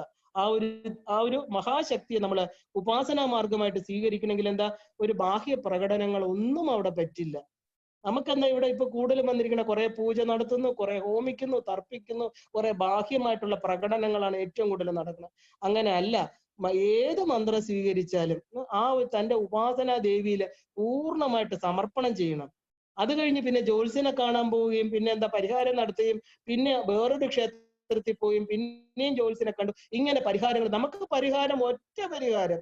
ആ പരിഹാരം ചെയ്യാൻ കഴിവുള്ള ആളെയാണ് നമ്മൾ ആശ്രയിച്ചിരിക്കുന്നത്. ആ അമ്മയുടെ അടുത്താണ് നമ്മൾ പോയിരിക്കുന്നത്. പിന്നെ എന്തിനാ വേറുള്ളവരെ തേടി നടക്കുന്നത്? ശ്രീവിദ്യാ സമ്പ്രദായത്തിൽ ഈ അവിദ്യ, അതായത് നമ്മുടെ ദേവിക്ക് ശക്തിയില്ല എന്ന് വിചാരിച്ച് വേറൊരു ഉപാസനാ ദേവിയുടെ അടുത്ത് പോയി കഴിഞ്ഞാൽ ഈ ശക്തിക്ക് ശക്തിക്ക്. ഈ നമ്മൾ ഉപാസിക്കുന്ന ശക്തി പിന്നെ നമ്മളെ നോക്കില്ല. കാരണം എന്ന് വെച്ചാൽ അവർ താഴെയുള്ള ദേവതകളെല്ലാം തന്നെ അമ്മയുടെ താഴെ ഇരിക്കുന്നവരെ, നിങ്ങൾ അവരെ കണ്ടില്ലേ, നിങ്ങൾ എന്നാ അവരുമായിട്ട് കാര്യം സാധിച്ചോളൂ എന്ന് പറയും. ഇവിടെ നടക്കാത്തപ്പോ പിന്നെ അവിടെ പോവാ, ഇവിടെ പോവാ, ഇങ്ങനെ അവിടെ ഇവിടെ ആയിട്ട് എന്താ ജീവിതത്തിൽ മുഴുവൻ ഒരിടത്ത് കോൺസെൻട്രേറ്റ് ചെയ്യാൻ പറ്റുന്നില്ല. അതാണ് നമ്മൾ അവിദ്യ എന്ന് പറയുന്നത്. അപ്പൊ എന്താ ഇവിടെ വിദ്യയാണ് ശരിക്കും. സീതാദേവി എന്ന് പറഞ്ഞാൽ എന്താ വിദ്യയാണ്, വിദ്യാസ്വരൂപിണിയാണ്. ആ സീതയ്ക്ക് പോലും അവിദ്യ വന്ന് ചേരുകയാണ്. ആലോചിച്ച് നോക്കൂ. ഇത്രയും അനസൂയയുടെ ഉപദേശം, അഗസ്ത്യനും ലോപാമുദ്രയുടെ ഉപദേശം, ഇതെല്ലാം കഴിഞ്ഞ് സീതാദേവി ആ ഒരു നമ്മുടെ ദേവിയുടെ തന്നെ ആ ഒരു അഷ്ടമാതൃക്കളിൽ ഒരാളാണ് സീതാദേവി. അതായത് പഞ്ചകന്യകൾ എന്ന് പറയും, അതിലൊരാളാണ് സീത. ആ സീത എന്താ മഹാവിദ്യയാണ് അമ്മ. ആ ദേവിക്ക് തന്നെ എന്താ പറയാ, സാക്ഷാൽ സീതാദേവിക്ക് പോലും അവിദ്യ കടന്നുകൂടിയെങ്കിൽ, മായ ബാധിച്ചെങ്കിൽ സാധാരണക്കാരായ നമുക്ക് എന്താ നമ്മുടെ സ്ഥിതി? അപ്പൊ എന്താ ഈശ്വര ആരാധനയില് നിത്യമായിട്ടുള്ള കർമ്മങ്ങള് നിത്യമായി ചെയ്തു പോയില്ലെങ്കിൽ, ഗുരുപരമ്പരയെ അനുസരിച്ചില്ലെങ്കിൽ നമ്മൾ ഒരുപാട് കാര്യങ്ങളിൽ നിന്ന് നമ്മൾ വിട്ടുപോകും. കാരണം മനസ്സെന്ന് പറയുന്നത് അവിദ്യയാണ്. മനസ്സ് ഈ പറയുന്ന സ്ഥൂല ശരീരത്തിൽ കഴിക്കുന്ന ഭക്ഷണത്തിന്റെ ആ ഒരു അംശം, അതിന്റെ ഒരു ഏറ്റവും കോൺസെൻട്രേറ്റഡ് ഫോമാണ് മനസ്സെന്ന് പറയുന്നത്. അതുകൊണ്ടാണ് മനസ്സ ചന്ദ്രന്റെ മണ്ഡലമാണ് മനസ്സെന്ന് പറയുന്നത്. കാരണം അത് ഫ്ലക്ച്വേറ്റിംഗ് ആണ്, അത് ടൈറ്റ്സ് ആണ്, മൂഡ്സ് ആണ്. അതിങ്ങനെ ഉണ്ടായി വൃത്തിക്ഷയങ്ങൾ അതിന് വരും. അതുപോലെ നമ്മുടെ മനസ്സ് സത്വരജസ് തമോ ഗുണങ്ങൾക്ക് അടിമപ്പെട്ട് മാറ്റം വന്നുകൊണ്ടിരിക്കും. അത് സത്വഗുണത്തിൽ തന്നെ നിൽക്കണമെങ്കിൽ എന്താ, നിത്യ ഉപാസന വേണം, ശ്രദ്ധ വേണം, സമർപ്പണം വേണം, നിത്യമായിട്ടുള്ള എന്താ ചില കർമ്മങ്ങളും വേണം. ആ കർമ്മങ്ങൾ ഇല്ലെങ്കിൽ ഈ വിദ്യ തന്നെ എന്ത് ചെയ്യും, അവിദ്യയായിട്ട് മാറും. ആ കാര്യമാണ് നമ്മൾ ഇനിയിപ്പോ കാണാൻ പോണത്. സീതാദേവി എന്ന് പറയുന്ന വിദ്യാസ്വരൂപിണി അവിദ്യക്ക് അടിമപ്പെട്ട ആ അമ്മ അനുഭവിക്കുന്ന ദുഃഖങ്ങൾ ഇത് തന്നെയാണ് നമുക്ക് ഓരോരുത്തർക്കും സംഭവിക്കുന്നത്. നമ്മുടെ കൈവിട്ട് പോയി കഴിഞ്ഞിട്ട് പ്രായശ്ചിത്ത കർമ്മങ്ങൾ ചെയ്തിട്ട് ഒരു കാര്യമില്ല. ആ കർമ്മത്തിന്റെ പ്രായശ്ചിത്തം എന്ന് പറയുന്നത് വിധിവിഹിതമാണ്. അത് നമ്മൾ നിശ്ചയിക്കുന്നതല്ല, പ്രപഞ്ചം നിശ്ചയിക്കുന്നതാണ്. ഒരു വർഷം രാവണന്റെ ഒരു തടങ്കലിൽ കഴിയാണ് സീത. ഒരു വർഷം. എന്താ രാമന് പറ്റില്ലേ അപ്പൊ തന്നെ കൊണ്ടുവരാനായിട്ട്? വിചാരിച്ചാൽ ഒരു പുഷ്പക വിമാനത്തിലല്ല, അദ്ദേഹത്തിന് എങ്ങനെ വേണമെങ്കിലും സീതയെ ആ നിമിഷം കൊണ്ടുവരാൻ പറ്റും. എന്താ കൊണ്ടുവരാത്തത്? എന്തൊക്കെ കാര്യങ്ങൾ ഒരു മനുഷ്യനായിട്ട് അവതരിച്ചിട്ട് ചെയ്തു. അവിടെ ആ ഒരു വർഷം തപിക്കുകയാണ് സീത. താൻ ചെയ്ത കർമ്മത്തിൽ തന്റെ ഭർത്താവിനെ അധർമ്മത്തിന് പ്രേരിപ്പിച്ചു, ചെയ്യരുതേ എന്ന് പറഞ്ഞു. വീണ്ടും വീണ്ടും അദ്ദേഹത്തെ പറഞ്ഞു വിട്ടു. അങ്ങനെ ചെയ്യാൻ പാടില്ലാത്ത കർമ്മങ്ങളെ ചെയ്തു. നോക്കൂ, ഒരു വർഷത്തെ സമയം. നമ്മളെല്ലാം സാധനയിൽ നമ്മൾ പറയും 3 വർഷം ഒരു സന്ധ്യയാണ്, 6 വർഷം ഒരു സന്ധ്യയാണ്, 9 വർഷം ഒരു സന്ധ്യയാണ്, 12 വർഷം കഴിഞ്ഞാൽ സാധനയില് പിന്നെ ഗുരുവിന്റെ സഹായമില്ലാതെ സ്വതന്ത്രമായിക്കൊള്ളണം എന്ന് പറയും. ഇതൊക്കെ ഈ സന്ധി എന്ന് പറയാൻ എന്താ ടേണിംഗ് പോയിന്റ്. ആ ഓരോ സന്ധിയും നമ്മൾ 3 വർഷത്തിനകം നമുക്ക് ഒരുപാട് മനസ്സിൽ ഒരു വിച്ഛിന്ന അഭിഷേകം പോലെയാണ്. നമുക്ക് അയ്യോ പറ്റുമോ, തുടരുമോ, എന്നെ കൊണ്ട് പറ്റുമോ, ഞാനത് കാണുമോ, എനിക്ക് ദേവിയെ കാണാൻ പറ്റുമോ, ഇങ്ങനെ അങ്ങോട്ട് പെടച്ചടിക്കും മനസ്സ്. അപ്പൊ അവിടെ എന്ത് ചെയ്യും, ഗുരു കൈ പിടിക്കും. പിടിച്ചിട്ട് വരെ വിഷമിക്കേണ്ട, നിന്നെ ഞാൻ കറക്റ്റ് ചെയ്യാം, നീ എന്റെ കൈ പിടിച്ചോളൂ എന്ന് പറഞ്ഞ് കൂടെ കാണും. 12 വർഷം വരെ നമുക്ക് ഗുരുസഹായം കാണും. അത് കഴിഞ്ഞാലോ നമ്മൾ ഇൻഡിപെൻഡന്റ് ആയിരിക്കും. പൂർണ്ണദീക്ഷ എന്ന് പറയുന്നത് ഇൻഡിപെൻഡൻസി മാത്രമല്ല, നമുക്ക് 12 വർഷം കഴിഞ്ഞാൽ സാധനയിൽ സ്വതന്ത്രമായിട്ട് പിന്നെ പൊക്കോളണം എന്നാണ്. പിന്നെ അവിടെ നിൽക്കാൻ പാടില്ല. പിന്നെ ഉള്ളതൊക്കെ എന്താ, തന്റെ എക്സ്പീരിയൻസ്, തന്റെ ജീവിതവും പ്രപഞ്ചവുമായിട്ടുള്ള ഈ ജീവിതത്തിൽ വരുന്ന എക്സ്പീരിയൻസിനെ സത്യമായിട്ട് എടുത്ത് അതിലൂടെ നമ്മൾ ജീവിച്ചു പോകണം. എപ്പോഴും ഒരാൾ കൈ പിടിച്ചുകൊണ്ടിരിക്കുക നമ്മുടെ ഒരിക്കലും ഇല്ല.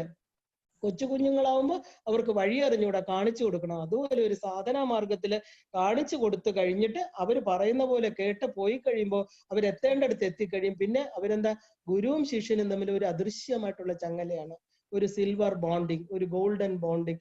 അമ്മയുടെ കയ്യിലിരിക്കുന്ന ഒരു പാശം, അമ്മ വെച്ചിരിക്കുന്ന എന്താ ഒരു അങ്കുശം എന്ന് പറയുന്നത് വെള്ളി കൊണ്ടും, അമ്മയുടെ പാശം സ്വർണ്ണ കയറുമാണ്. അതായത് ഒരിക്കലും പൊട്ടിപ്പോവാത്ത ഒരു ബന്ധം ഗുരുശിഷ്യ ബന്ധമാണ്.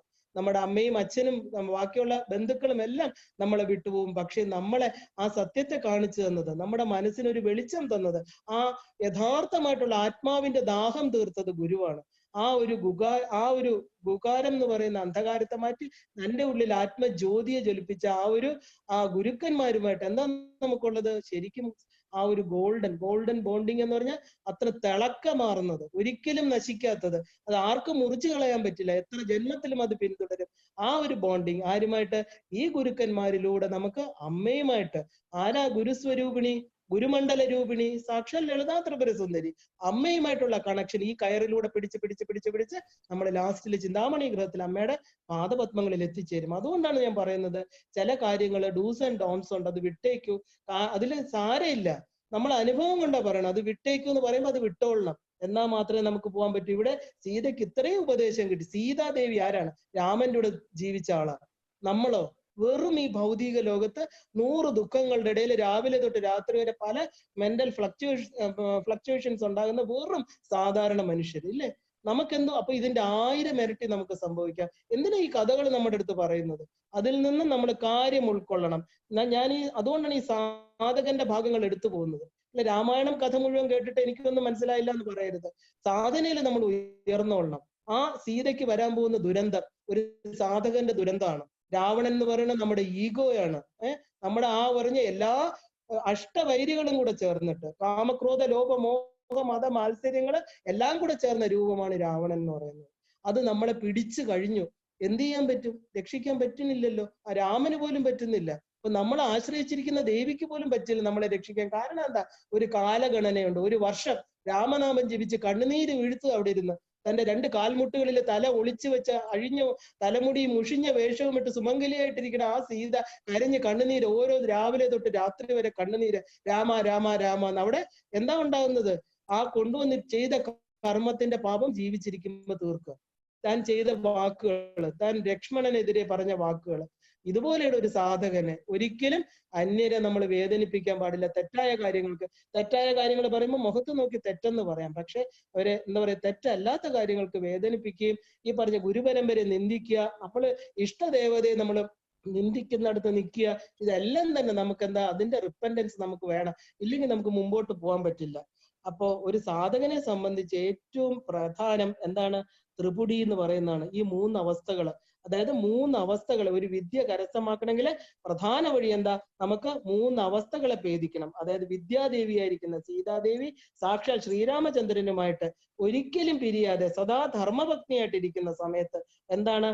കാമൻ എന്ന് പറയുന്ന രാവണൻ ആണ് എന്താ പറയാ, ഈ സീതയെ അപഹരിച്ചുകൊണ്ട് വന്ന കാമൻ. കാമം, ആഗ്രഹങ്ങള്. നോക്കൂ, കൂടെ ഇരിക്കുക രാമന്റെ കൂടെ. നമ്മൾ നിത്യ പൂജ ചെയ്യുന്നു, നിത്യം ശ്രീചക്രത്തെ തൊട്ട് പൂജിക്കുന്നു, നിത്യമന്ത്രം ജപിക്കുന്നു. എന്നിട്ട് നമുക്ക് വരണില്ലേ പ്രശ്നം? അപ്പൊ നമ്മൾ ആലോചിച്ച് നോക്കണം, സീതാദേവിക്ക് ഇങ്ങനെ വരാമെങ്കിൽ നാളെ എനിക്കും വന്നൂടെ? രാമന്റെ കൂടെ പിരിയാതെ രാത്രിയിലും പകലും കൂടി ഇരിക്കണം സീതാദേവിക്ക് പോലും മനസ്സിൽ എന്ത് വന്നു? അവിദ്യ വന്നു. അതുകൊണ്ടാണ്, അതായത് നമ്മൾ ഒരു കാര്യം മനസ്സിലാക്കണം. എന്താ, ആരായിരുന്നു അത്? എല്ലാത്തിനും നിയോഗമുണ്ട്, നമുക്കും നിയോഗമുണ്ട്. നമ്മുടെ ഈ ജന്മം വെറുതെ വന്നതല്ല. നമുക്ക് കുറെ കർമ്മങ്ങൾ ഇവിടെ തീർക്കാനുണ്ട്. അത് തീർത്തതിന് ശേഷം എപ്പോ തീരുന്നു അപ്പൊ നമ്മുടെ ശരീരം വിടുന്നു, നമ്മൾ വിട്ടുപോകും. അതുപോലെ തന്നെ ഓരോ ശരീരത്തിനും, ഓരോ ജീവിക്കും ഈ പ്രപഞ്ചത്തിൽ, ഈ ഭൂമിയിൽ വന്നിട്ടുണ്ടെങ്കിൽ അതിനൊരു നിയോഗമുണ്ട്. ആ നിയോഗം നമ്മൾ തീർത്തേ പറ്റൂ.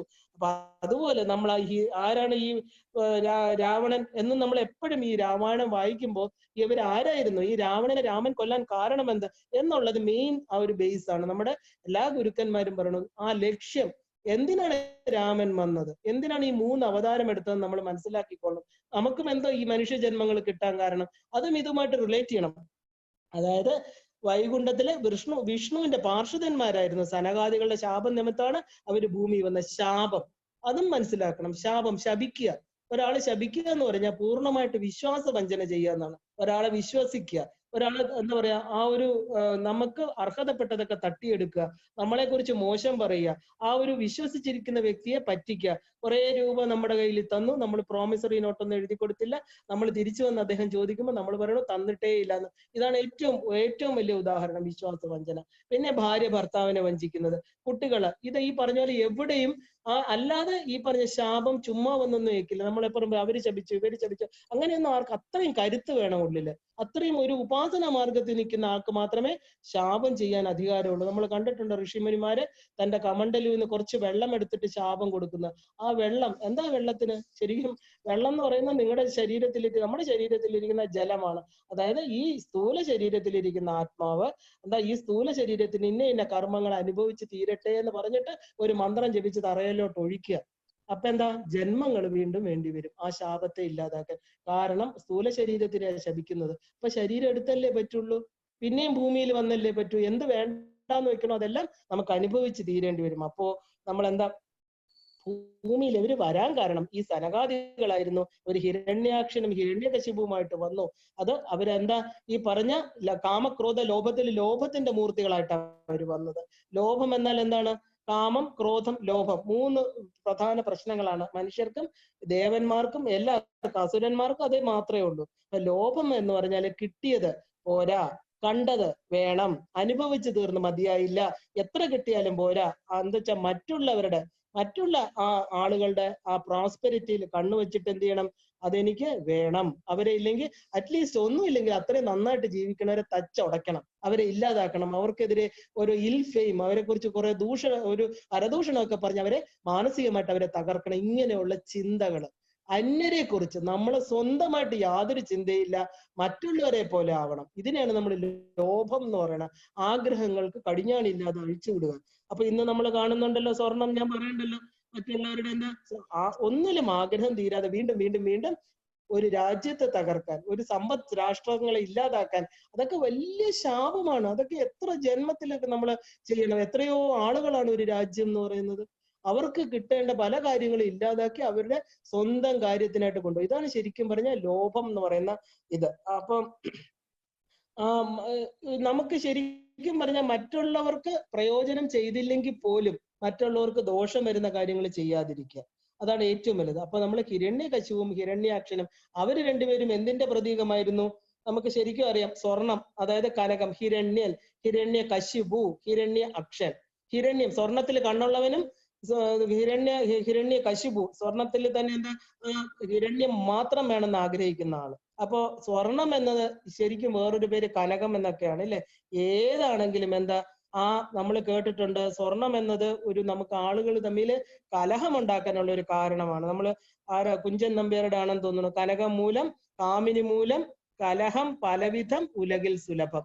ഇത് രണ്ടുമാണ് മെയിൻ പ്രശ്നം ഇല്ലേ, കനകവും സ്വർണവും സ്ത്രീയും. ഈ 2 കാരണങ്ങൾ കൊണ്ടാണ് പ്രാപഞ്ചിക ദുഃഖങ്ങൾ നമുക്ക് വന്നു ചേരുന്നത്. എല്ലാം നമുക്കിതാണ് കാണാം. അതുകൊണ്ട് നമ്മൾ സാധകനെ സംബന്ധിച്ച് എന്താ ചെയ്യുന്നത്?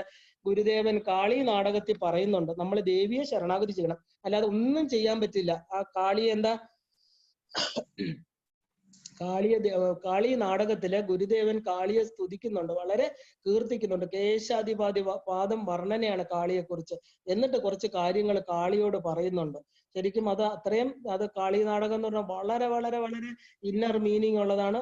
കാളി നമ്മുടെ ഉപാസ്യദേവതയാണ്. കാളി ദേവിയുടെ തന്നെ ദശമഹാവിദ്യകളിൽ ആദ്യത്തെ ഒരു സ്വരൂപമാണ് കാളി, താര, ത്രിപുര സുന്ദരി. അപ്പൊ കാളി എന്ന് പറഞ്ഞ കാലത്തെ ദിക്കുകളെ എല്ലായിടത്തും നിറഞ്ഞു നിൽക്കുന്ന ആ ഒരു കറുത്ത രൂപം, അതാണ് കാളി. കാളി കറുപ്പാവാൻ കാരണം എന്താ? കാലം കറുപ്പാണെന്ന് വെച്ചാൽ നമുക്ക് കാണാൻ പറ്റില്ല, ഫ്യൂച്ചറും കാണാൻ പറ്റില്ല, പാസ്റ്റും കാണാം. അത് ഒരു ഇരുണ്ട ഭാഗമാണ് അല്ലെ, നമുക്ക് അറിയില്ല, നമുക്ക് അറിഞ്ഞുകൂടാത്ത അജ്ഞാനം. അത് നമ്മൾ ഇരുട്ടെന്ന് പറയാൻ കാരണം എന്താ? നമുക്ക് അറിയില്ല അവിടെ വെളിച്ചമുണ്ടോ പ്രകാശമുണ്ടോ ഒന്നും നമുക്കറിയില്ല. ആ ഒരു ഇരുണ്ട ഭാഗം, അതായത് നമ്മുടെ ബോധത്തില് നമ്മുടെ മനസ്സിനെ ഉൾക്കൊള്ളാൻ പറ്റാത്ത ഒരു സ്ഥലം, അത്രേ ഉള്ളൂ അതിനർത്ഥം. അപ്പോ ഇതിലെല്ലാം അറിഞ്ഞുകൊണ്ട്, ദിക്കുകളെ അറിഞ്ഞുകൊണ്ട് അഷ്ടദിക്കിലും നിറഞ്ഞു നിൽക്കുന്ന കാളി സ്വരൂപം. അപ്പൊ ആ കാളിയെ അദ്ദേഹം സ്തുതിക്കുകയാണ്.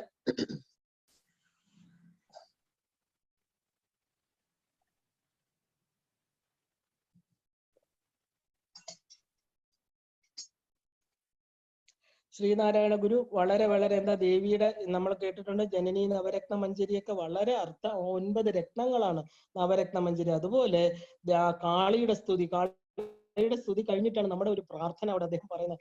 വളരെ രാമായണവുമായിട്ട് വളരെ ബന്ധപ്പെടുത്താൻ പറ്റുന്ന ഒരു പ്രാർത്ഥനയാണ്. അമ്മേ ആദ്യം സ്തുതിക്കുന്നു എന്താ? ഒരു നമസ്തേ മഹാഘോര സംസാര വാരാനിധിക്കക്കരെ കേറുവാൻ തൃപ്പദത്താരീണ കപ്പലല്ലാതെ ഒരാലംബം മറ്റെനിക്കില്ല, ഇല്ലമ്പ കാരുണ്യരാശിയെ. കേൾക്കുമ്പോ തന്നെ നിങ്ങൾക്കറിയാം, നനയ്ക്കുന്നതെല്ലാം കൊടുക്കുന്ന തൃക്കണ്ണീണത്തേൻ കടാക്ഷം ലഭിപ്പാൻ അണഞ്ഞേൻ, പദാംഭോജ വൈമുഖ്യം എന്നിൽ പിണഞ്ഞീടല്ല, നമസ്തേ നമസ്തേ നമസ്തേ. പിന്നെയാണ് നമ്മുടെ പ്രാർത്ഥന പറയണത്, പണം പെണ്ണിലും മണ്ണിലും ചെന്ന് പുക്ക് ആശ്വസിച്ച ആമോദം ഗുണം കെട്ട് ദുഃഖിച്ചു പോവാൻ അയക്കല്ല, അഹം ദേഹമെന്നോർത്ത് സത്വാദിയ മുക്കുണം കെട്ട് പെട്ടൊരു മായയാ ആ വിലാസം ക്ഷണം ക്ഷീണം, ലോക പ്രപഞ്ച പ്രവാഹം ക്ഷണജ്യോതി ചന്ദ്രതാരകം, നമസ്തേ ശിവാംബ നമസ്തേ. നോക്കൂ എന്താ വേണ്ടത്? അമ്മ ഇളകിമറിയുന്ന ഭയങ്കരമായിട്ടുള്ള ഈ സംസാര സമുദ്രത്തില് മറുകരയെത്താൻ അമ്മയുടെ ഈ പാദപത്മങ്ങളാകുന്ന ആ ദിവ്യ കപ്പലല്ലാതെ എനിക്ക് വേറെ എന്താ ആശ്രയം ഉള്ളത്? ആ കപ്പലില് അതിൽ കയറി വേണം എനിക്ക് അപ്പുറത്ത് പോകാൻ, അതല്ലാതെ എനിക്ക് ആശ്രയമില്ല. അപ്പൊ എന്താ, ആ അനുകമ്പയുടെ ആവാസ കേന്ദ്രമായിട്ടിരിക്കുന്ന, ആഗ്രഹിക്കുന്നത് എന്തും, നമ്മൾ ചോദിക്കുന്നത് എന്തും എന്താ തരുന്നത്? നനയ്ക്കുന്നതെല്ലാം കൊടുക്കുന്ന തൃക്കണ്ണിണത്തേൻ കടാക്ഷം. അമ്മയുടെ ഒരു നോട്ടം മതി അമ്മ, നമ്മൾ എന്ത് വിചാരിക്കുന്നു നമുക്കത് കിട്ടും, ഇല്ലേ? ആ കാരുണ്യം നിറഞ്ഞ നോട്ടം കിട്ടാൻ വേണ്ടിയിട്ടാണ് അമ്മ ഞാൻ അവിടെ എത്തിയിരിക്കുന്നത്, അമ്മയുടെ പാദപത്മങ്ങളിൽ വന്നിരിക്കുന്നത്. അമ്മ അതെനിക്ക് തരാതിരിക്കല്ലേ. അമ്മയുടെ പാദഭജനത്തില് എനിക്ക് ഒരിക്കലും ഉദാസീനത വരരുത്. അതിനായിക്കൊണ്ട് അമ്മയ്ക്ക് നമസ്കാരം. എന്റെ മനസ്സെന്താ? എന്റെ മനസ്സ് ഒരിക്കലും, പുരുഷനായാലും സ്ത്രീ ആയാലും, എന്റെ മനസ്സ് ഒരിക്കലും ധനത്തിലും സ്ത്രീയിലും സമ്പത്തിലും മോഹിച്ച് അവിടെ എന്താ, അവിടെ സുഖമുണ്ടെന്ന് കരുതിയിട്ട് എവിടെ ഓടുന്നത്, അത് സുഖമുണ്ടെന്ന് കരുതി സന്തോഷപൂർവം നന്മകളെല്ലാം നശിച്ച് ദുഃഖത്തിൽ അകപ്പെട്ടു പോകാൻ ഇടയാക്കരുതേ അമ്മ. നോക്കൂ, ദേഹം എന്താ ദുഃഖിച്ച് നമ്മൾ അവിടെ പോകാൻ കാരണം? പണം മണ്ണിലും പെണ്ണിലും ചെന്ന് പുക്ക് ആശ്വസിച്ച് ആമോദം ഗുണം കെട്ട്. ഗുണം കെടുന്നോണ്ട് നമുക്ക് ആ ദുർഗുണങ്ങളാണ് ഇതിന്റെ പിറകെ ആശ്രയിച്ചു പോകുന്നത്. അവിടെ എന്താ, ഗുണം കെട്ട് പോയവർക്ക് എന്താ ദുഃഖം. ദുഃഖിച്ചു പോവാൻ എന്നെ അയക്കില്ലേ അമ്മ. കാരണം എന്താ, അഹം ദേഹമെന്നോർത്ത് ഞാൻ വിചാരിച്ചു ഈ ദേഹമാണ്. ഇപ്പൊ എനിക്ക് മനസ്സിലായി ഈ ദേഹത്തിന്റെ ഉള്ളില് ദേഹിയുണ്ട്, അമ്മയുണ്ടെന്ന് എനിക്ക് മനസ്സിലായി. അപ്പൊ എന്റെ സത്വാദിയായിട്ടുള്ള മുഗുണങ്ങള്, അതായത് രജസ്തമോ ഗുണങ്ങളൊന്നും എനിക്ക് അതില് നഷ്ടപ്പെട്ടിട്ട് അമ്മ ഞാൻ എന്ത് ചെയ്തു, ഈ അവിടെ ചെന്ന് ചേരാതിരിക്കാൻ അമ്മ എന്നെ അനുഗ്രഹിക്കണേ. ചേർന്നാൽ എന്താ കാരണം? ക്ഷണം ക്ഷീണം അതെല്ലാം ഇപ്പം ഒരു ഞൊടിയുടെ കൊണ്ടില്ലാതായി പോണാണെന്ന് എനിക്ക് മനസ്സിലായി. ഈ പ്രപഞ്ച പ്രവാഹം, ഈ ലോകം എന്ന് പറയുന്നത് ഇങ്ങനെ ഒരിക്കലും നിൽക്കുന്നതല്ല, അത് സ്റ്റാറ്റിക് അല്ല, അത് ഇങ്ങനെ ഒരു ചക്രമാണ്, അത് ഒഴുകിക്കൊണ്ടിരിക്കുന്നു. ഒരു ക്ഷണ ജ്യോതി. ഈ ചന്ദ്രനും താരകവും ഒക്കെ ദേവിയുടെ ഒരു ഉൽപ്പന്ന നിമിഷോത്പന്ന വിപന്ന ഭുവനാവലി. അമ്മയുടെ കണ്ണുകളൊന്ന് അടയ്ക്കുമ്പോ ഈ പ്രപഞ്ചം ഉണ്ടാവണോ ഇല്ലാതാവണോ? അതിലൊരു ദിവസം എന്ന് പറയുന്നത് എന്താ ഉള്ളത്? ഒരു ജസ്റ്റ് ഒരു തൃണം, ഒരു പുല്ലിന്റെ അത്രയേ ഉള്ളൂ, അത്രയും ചെറുത്. അപ്പൊ എന്താ, അമ്മ നമസ്തേ ശിവാംബ നമസ്തേ. അല്ലയോ ശിവൻ കാലത്തെ അതിക്രമിച്ചിരിക്കുന്ന ആ ശിവചൈതന്യത്തിന്റെ ഭാര്യയായിട്ടിരിക്കണം, അല്ലയോ ദേവി എന്നെ എന്ത് ചെയ്യണം, എന്നെ ഇതിൽ നിന്ന് കരകയറ്റണേ. ഇനി എന്താ ഇതിൽ കൂടുതൽ ഒരു പ്രാർത്ഥന ഒരു സാധകം ചെയ്യേണ്ടത്? അതായത് പണം മണ്ണ് പെണ്ണ് എന്നിവയില് ആസക്തി നശിച്ചു പോണം എനിക്ക്. ആ വൃത്തികെട്ട ഒരു ജീവിതത്തിലേക്ക് ഞാൻ അധപ്പതിച്ചു പോകരുതേ അമ്മേ എന്ന് രാമായണം, ഈ രാമായണത്തിൽ ഇനി കാണാൻ പോവാ. പണവും പെണ്ണും മണ്ണും രണ്ടും ഇനി വരാൻ പോവാണ്. നോക്കൂ, ഈ പറഞ്ഞ രാമായണം രാമായണത്തിൽ എന്താ പെണ്ണ്, മറ്റേ മഹാഭാരതത്തിൽ എന്താ മണ്ണ്. ഈ മണ്ണും പെണ്ണും അല്ലേ? ഒരു മഹാഭാരത യുദ്ധം നടന്നത് മണ്ണിന് വേണ്ടി, ഈ രാമായണ കഥ നടക്കുന്ന ഒരു പെണ്ണിന് വേണ്ടി, ഒരു പെണ്ണിനെ തട്ടിക്കൊണ്ടുപോയത്. അപ്പൊ ഈ അന്നും ഇന്നും ഈ പെണ്ണും മണ്ണും ഉള്ള വഴക്ക് എന്നും രണ്ട് പ്രധാന പ്രശ്നങ്ങളാണ്. അടിസ്ഥാന കാരണം ഇത് രണ്ടുമാണ്. ശ്രീനാരായണ ഗുരുദേവൻ അതുകൊണ്ടാണ് കാളി ഭഗവതിയോട് പറയുന്നത്, അമ്മ സദാ അമ്മയുടെ കടാക്ഷം വേണം എനിക്ക്. ദേവന്മാർക്ക് പോലും അമ്മയുടെ കടാക്ഷം ഉണ്ടായിട്ട് സുഖദുഃഖങ്ങൾ വരുന്നു. ദേവന്മാര് സദാ അമ്മയുടെ കൂടെ ഇരിക്കുന്നവരാണ്. അവർക്ക് അമ്മ ദേവപൂജിതയാണ് എപ്പോഴും. മനുഷ്യർക്ക് അതിനുള്ള അധികാരം ഇല്ല. മനുഷ്യർ താഴെ ഇരുന്നാണ് അമ്മയെ പൂജിക്കുന്നത്. അവര് സദാ അമ്മയുടെ കൂടെ ഇരുന്നിട്ട് എന്താ അമ്മ ഇങ്ങനെ വരുന്നത്? അവർക്ക് വരുന്നില്ലേ? അവരിങ്ങനെ എന്താ, ഇന്ദ്രനൊക്കെ എന്താ ഓരോ ആസക്തി കൊണ്ട് നടക്കണില്ലേ? അപ്പൊ ഞങ്ങൾ എത്രയും താഴെ നിൽക്കുകയാണ് അമ്മ. കാരണം എന്താന്ന് വെച്ചാൽ ഞങ്ങൾ ഭൂമിയിൽ വന്നു പോയി. പക്ഷെ ഈ ഭൂമിയിൽ ഇരുന്നുകൊണ്ട് എന്റെ ഈ ശരീരമാകുന്ന ഉപാധി വെച്ചുകൊണ്ട് എന്റെ മനസ്സ് വയ്ക്കേണ്ടടുത്ത് ഞാൻ വയ്ക്കാൻ അതിന് അമ്മ എനിക്ക് സഹായിക്കണം. അതായത് എന്താ, മോഹങ്ങളാണ്, നമുക്ക് ആഗ്രഹമാണ് നമ്മുടെ ദുഃഖത്തിന് കാരണം. അതിന് കാരണം എന്താ, ഈ സത്യത്തെ മനസ്സിലാക്കിക്കൊണ്ട് എനിക്ക് എന്ത് ചെയ്യണം, അമ്മയുടെ കടാക്ഷം പൂർണ്ണമായിട്ട് കിട്ടണം. അത് കിട്ടിയാലോ ഈ മനുഷ്യൻ ഈ ഭൂമിയിൽ എന്ത് ചെയ്യും? നമ്മൾ ഈ പ്രലോഭനങ്ങളുടെ നടുക്ക് നമ്മൾ ജീവിക്കുകയാണ്. അത് തരാം, ഇത് തരാം, മറ്റു തരാം. നമ്മൾ അതിൽ വീഴാതെ അമ്മയുടെ കടാക്ഷം എനിക്ക് പൂർണ്ണമായിട്ട് തരണേ. ഈ ഘോര സംസാര വാരാനിധി എനിക്ക് കടക്കാൻ അമ്മയുടെ അനുഗ്രഹം വേണം. ഇത് രാമായണത്തിൽ വളരെ പ്രസക്തമാണ്. എന്താ ഇപ്പൊ നമ്മൾ കാണുന്നുണ്ട് സീത എന്തായിട്ട് മാറുന്നെന്ന്. ഞാൻ ദേഹമാണെന്ന് ധരിച്ച് സത്വരജസ് തമോ ഗുണങ്ങളാകുന്ന 3 കയറുകൊണ്ട് നമ്മളെ ബന്ധിച്ച്, അതാണ് ത്രിപുടി എന്ന് പറയുന്നത്. ഇതിനകപ്പെട്ട് ഒരു ഇന്ദ്രജാലമാണ് ഈ സംസാരം. ഈ 3 ഗുണങ്ങള്, ഈ 3 ചിന്തകള്, ഞാന് എന്റേത്, എനിക്കുള്ളത് ത്രിപുടി, ജ്ഞാത ജ്ഞേയങ്ങള്, ഞാന് അനുഭവിക്കുന്ന വ്യക്തി, അനുഭവം, ഇത് 3 ഒരു ത്രിപുടി. അത് കഴിഞ്ഞിട്ട് എന്താ 3 ഗുണങ്ങൾ ഒരു ത്രിപുടി, ത്രിപുടി ത്രിപുടി, അതാണ് ത്രൈപുറം.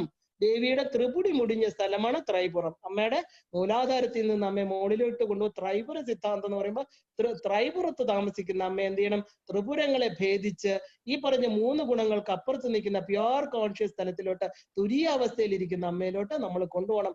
അതാണ് ശിവചൈതന്യം. അപ്പോഴാണ് ശിവന് ജീവനായിട്ട് മാറാൻ പറ്റുന്നത്. അപ്പൊ ഈ 3 കയറുകൾ നമ്മൾ ബന്ധിക്കണം. ബന്ധിച്ചിരിക്കുന്ന 3 കയറുകളെ മുറിക്കണം. ആ ഒരു ഇന്ദ്രജാലത്തിൽ നമ്മൾ, ഒരു മായാവി കാണിക്കുന്ന ഇന്ദ്രജാലത്തിൽ നമ്മൾ വീണു പോകരുത്. ക്ഷണനേരം കൊണ്ട് ഈ അവസാനിപ്പിക്കുന്ന, ക്ഷയിപ്പിക്കുന്നതാണ് ഈ സംസാര യാത്ര. അമ്മ എന്ത് ചെയ്യണം? അമ്മ മിന്നൽ പിണർ പോലെ ക്ഷണികമായിട്ട് ആ ഒരു നിമിഷ നേരത്തേക്ക് എൻ്റെ ഉള്ളിൽ ഒന്ന് പ്രകാശിച്ചിട്ട് എന്ത് ചെയ്യണം? എൻ്റെ ഈ ത്രിപുടിയെ, എൻ്റെ ഈ 3 കയറുകളെ, ഈ 3 ഗ്രന്ഥികളെ അമ്മ ഭേദിക്കണം. ചന്ദ്രനും നക്ഷത്രങ്ങളും ഉള്ളിടത്തോളം കാലം അമ്മയുണ്ടെന്ന് എനിക്കറിയാം. എന്നുവെച്ചാൽ ഇതിനെല്ലാം അപ്പുറത്താണ് അമ്മ, ഇതിനെല്ലാം ഉണ്ടാക്കിയത് അമ്മയാണ്, അല്ലെ? ആദ്യം എങ്ങനെയാ കാളിയെ സ്തുതിക്കുന്നത്? നമോ നാദബിന്ദു ആത്മികേ നാശഹീനെ. നാദവും ബിന്ദുവും നമുക്കറിയാം. ആ ഒരു ശ്രീചക്രത്തിലെ നാദബിന്ദുക്കൾ പ്രപഞ്ചത്തിന് കാരണഭൂതമാക്കുന്ന, അല്ലയോ അമ്മേ നാദബിന്ദു ആത്മികേ നാശഹീനെ, ഒരിക്കലും നാശമില്ലാത്ത അല്ലയോ ദേവി. നമോ നാരദ ദീഢ്യ പാതാരവിന്ദ, സദാ നാരദൻ പൂജിക്കുന്ന പാദങ്ങളോടുകൂടിയ അല്ലയോ അമ്മേ. നമോ നാൻമറയ്ക്കും മണിപ്പൂവും വിളക്കെ. എന്താ നാൻമറ?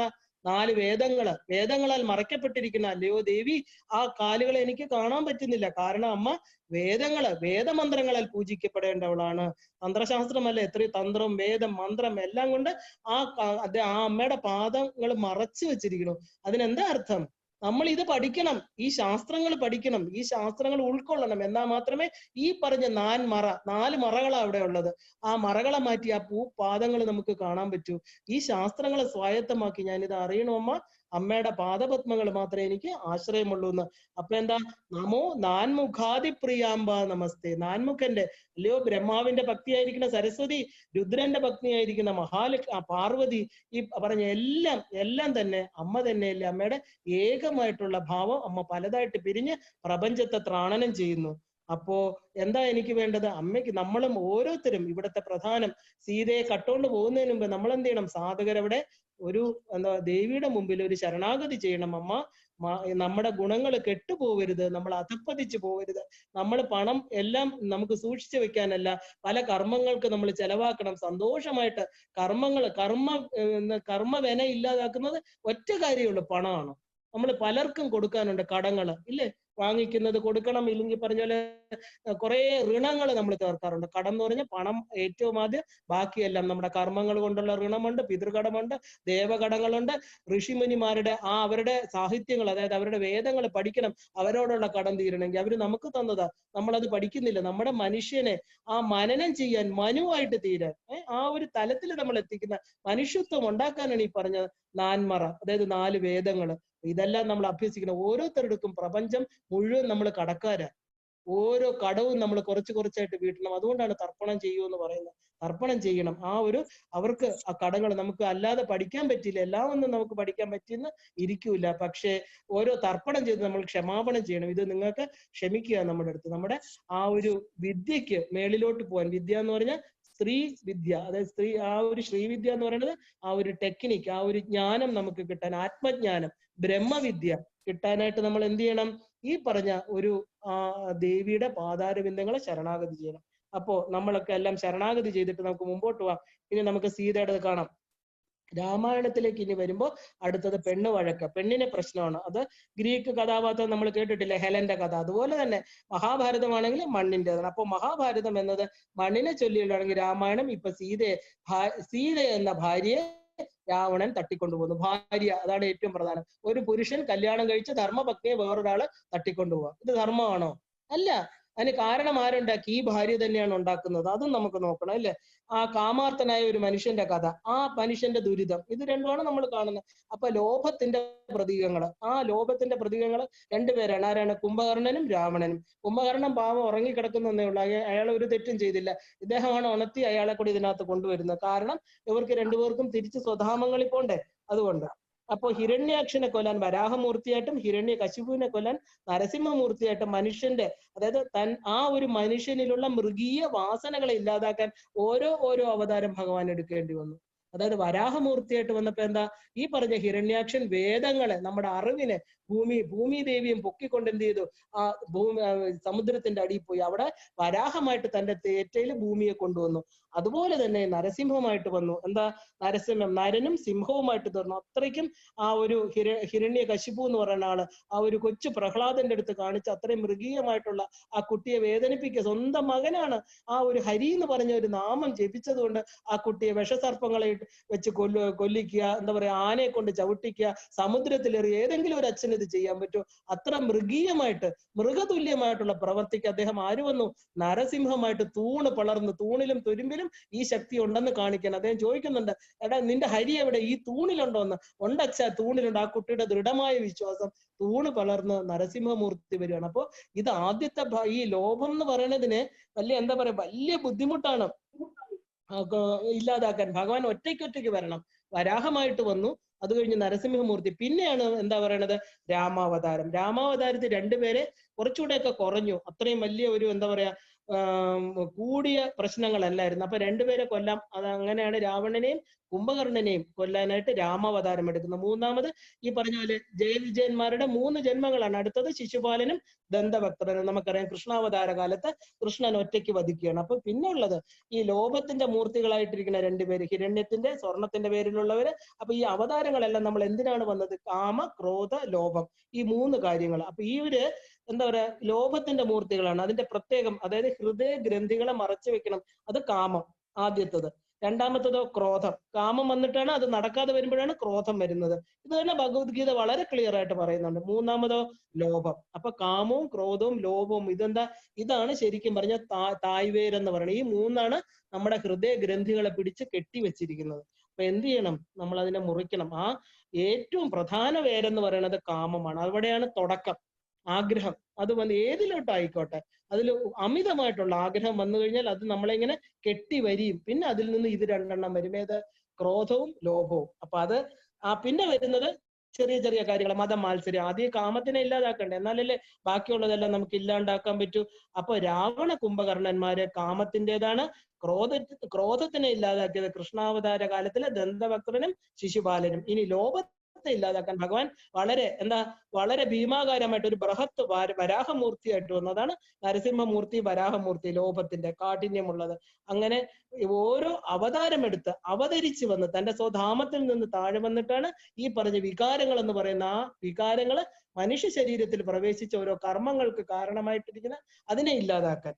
അപ്പോ രാമാവതാരം നമ്മൾ കണ്ടു, കാമനെ നിഗ്രഹിക്കാനാണ്. അപ്പൊ നമ്മൾ അതിലോട്ടാണ് ഇനി എത്തുന്നത്. കാമനകൾ വർദ്ധിച്ചു വരുമ്പോഴാണ് രാമാവതാരം ഉണ്ടാവേണ്ടത് നമ്മൾ പറയാറുണ്ട്.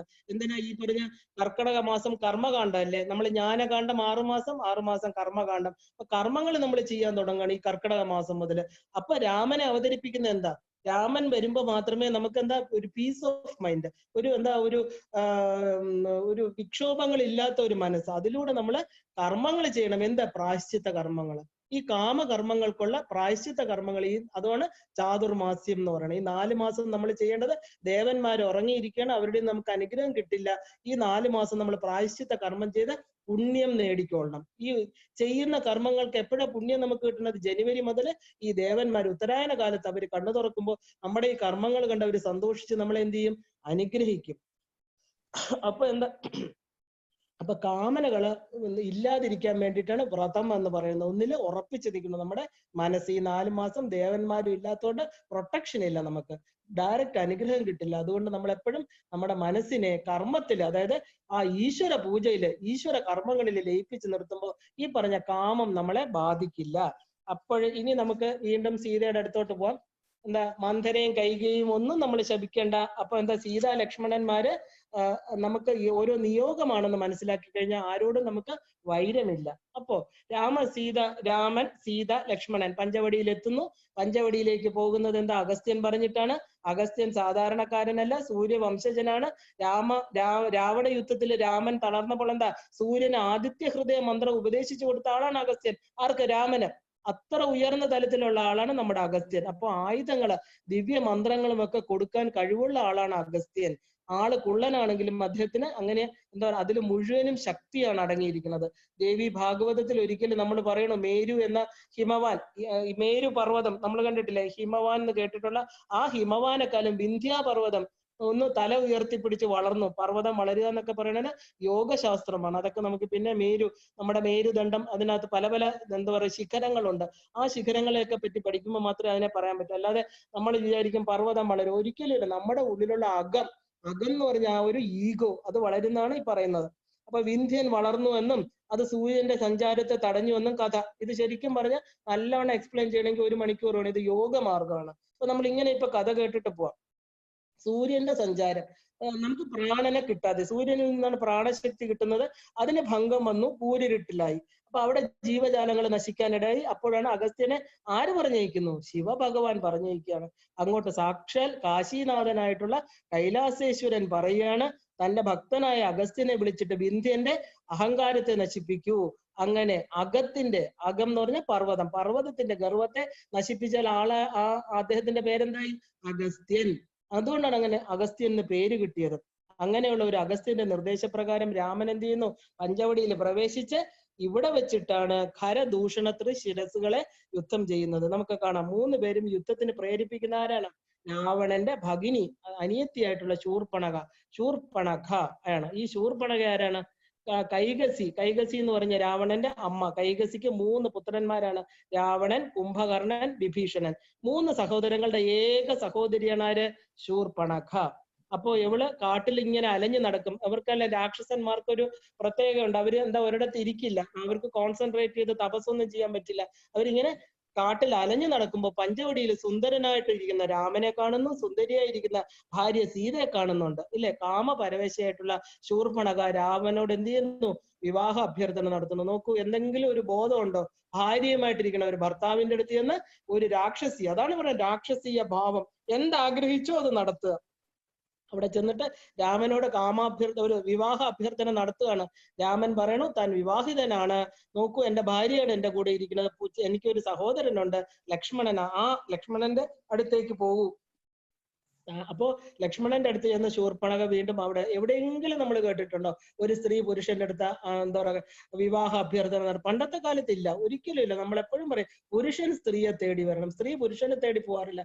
ഇപ്പോഴോ സ്ത്രീകള് കല്യാണം കഴിഞ്ഞു 10 കല്യാണം കഴിഞ്ഞവരെന്ന് പറഞ്ഞാലും ഈ സ്ത്രീകളെല്ലാം പുരുഷനെ തേടി നടക്കുക. കല്യാണം കഴിഞ്ഞവരും കഴിയാത്തവരും, ഇതാണ് കലികാലം. ഒരിക്കലും നമ്മൾ അങ്ങോട്ട് നമ്മളെ അന്വേഷിച്ച് വരുന്നവരാണ് നമുക്ക് എന്താ പറയാ പ്രൊട്ടക്ഷൻ തരുന്നത്. നമ്മൾ എന്താ തനിക്ക് ചേരുന്ന കണ്ട് തന്റെ ജീവിതത്തിന്റെ ധർമ്മം പറഞ്ഞു കൊടുക്കുന്ന ഒരു സ്ത്രീയെ തേടിച്ചെന്ന് വരണമാല്യം അണിയിക്കണം. അതാണ് ധർമ്മപത്നി എന്ന് പറയുന്നത്. ഈ രാക്ഷസീയ ചിന്തകൾ എന്താ?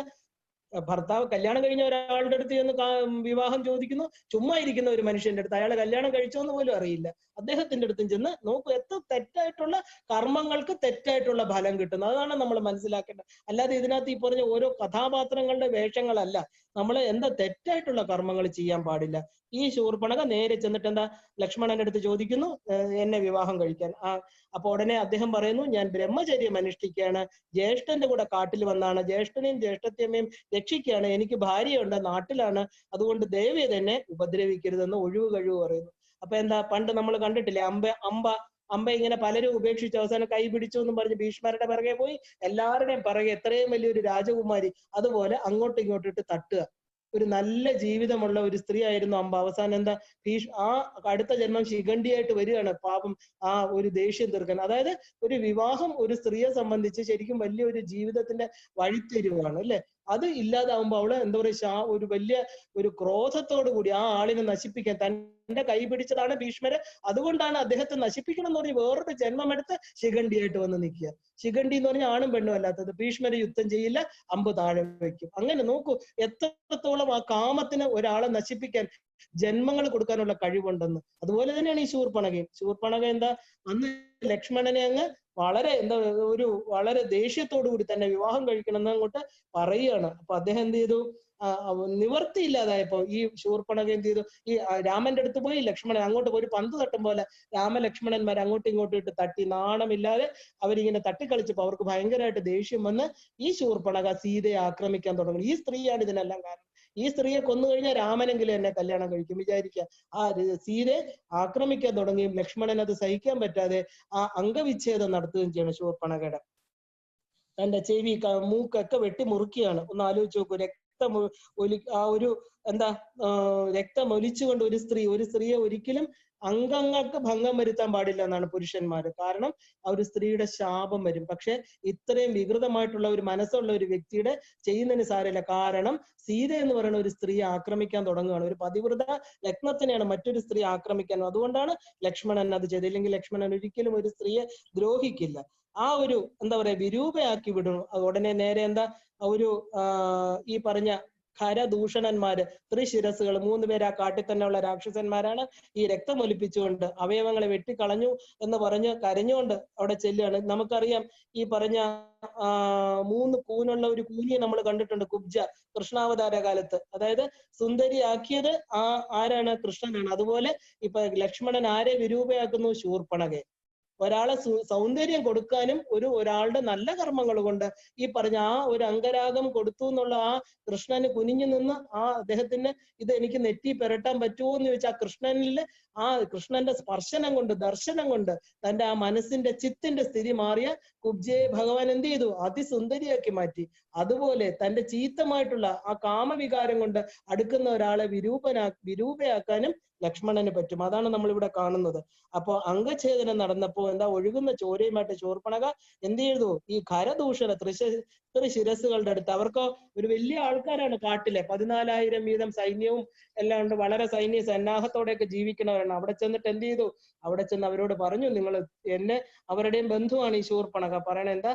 ഈ പറഞ്ഞ ഈ 3 പേര് കാട്ടിൽ വന്നിട്ടുണ്ട്. വെറും മനുഷ്യ കോലങ്ങള്. അവര് എന്നതാ ഈ പറഞ്ഞ രാക്ഷസിയായിട്ടുള്ള രാവണ സഹോദരിയെ ഇങ്ങനെയൊക്കെ ചെയ്തിരിക്കുകയാണ്. അതുകൊണ്ട് നിങ്ങൾ എന്ത് ചെയ്യണം?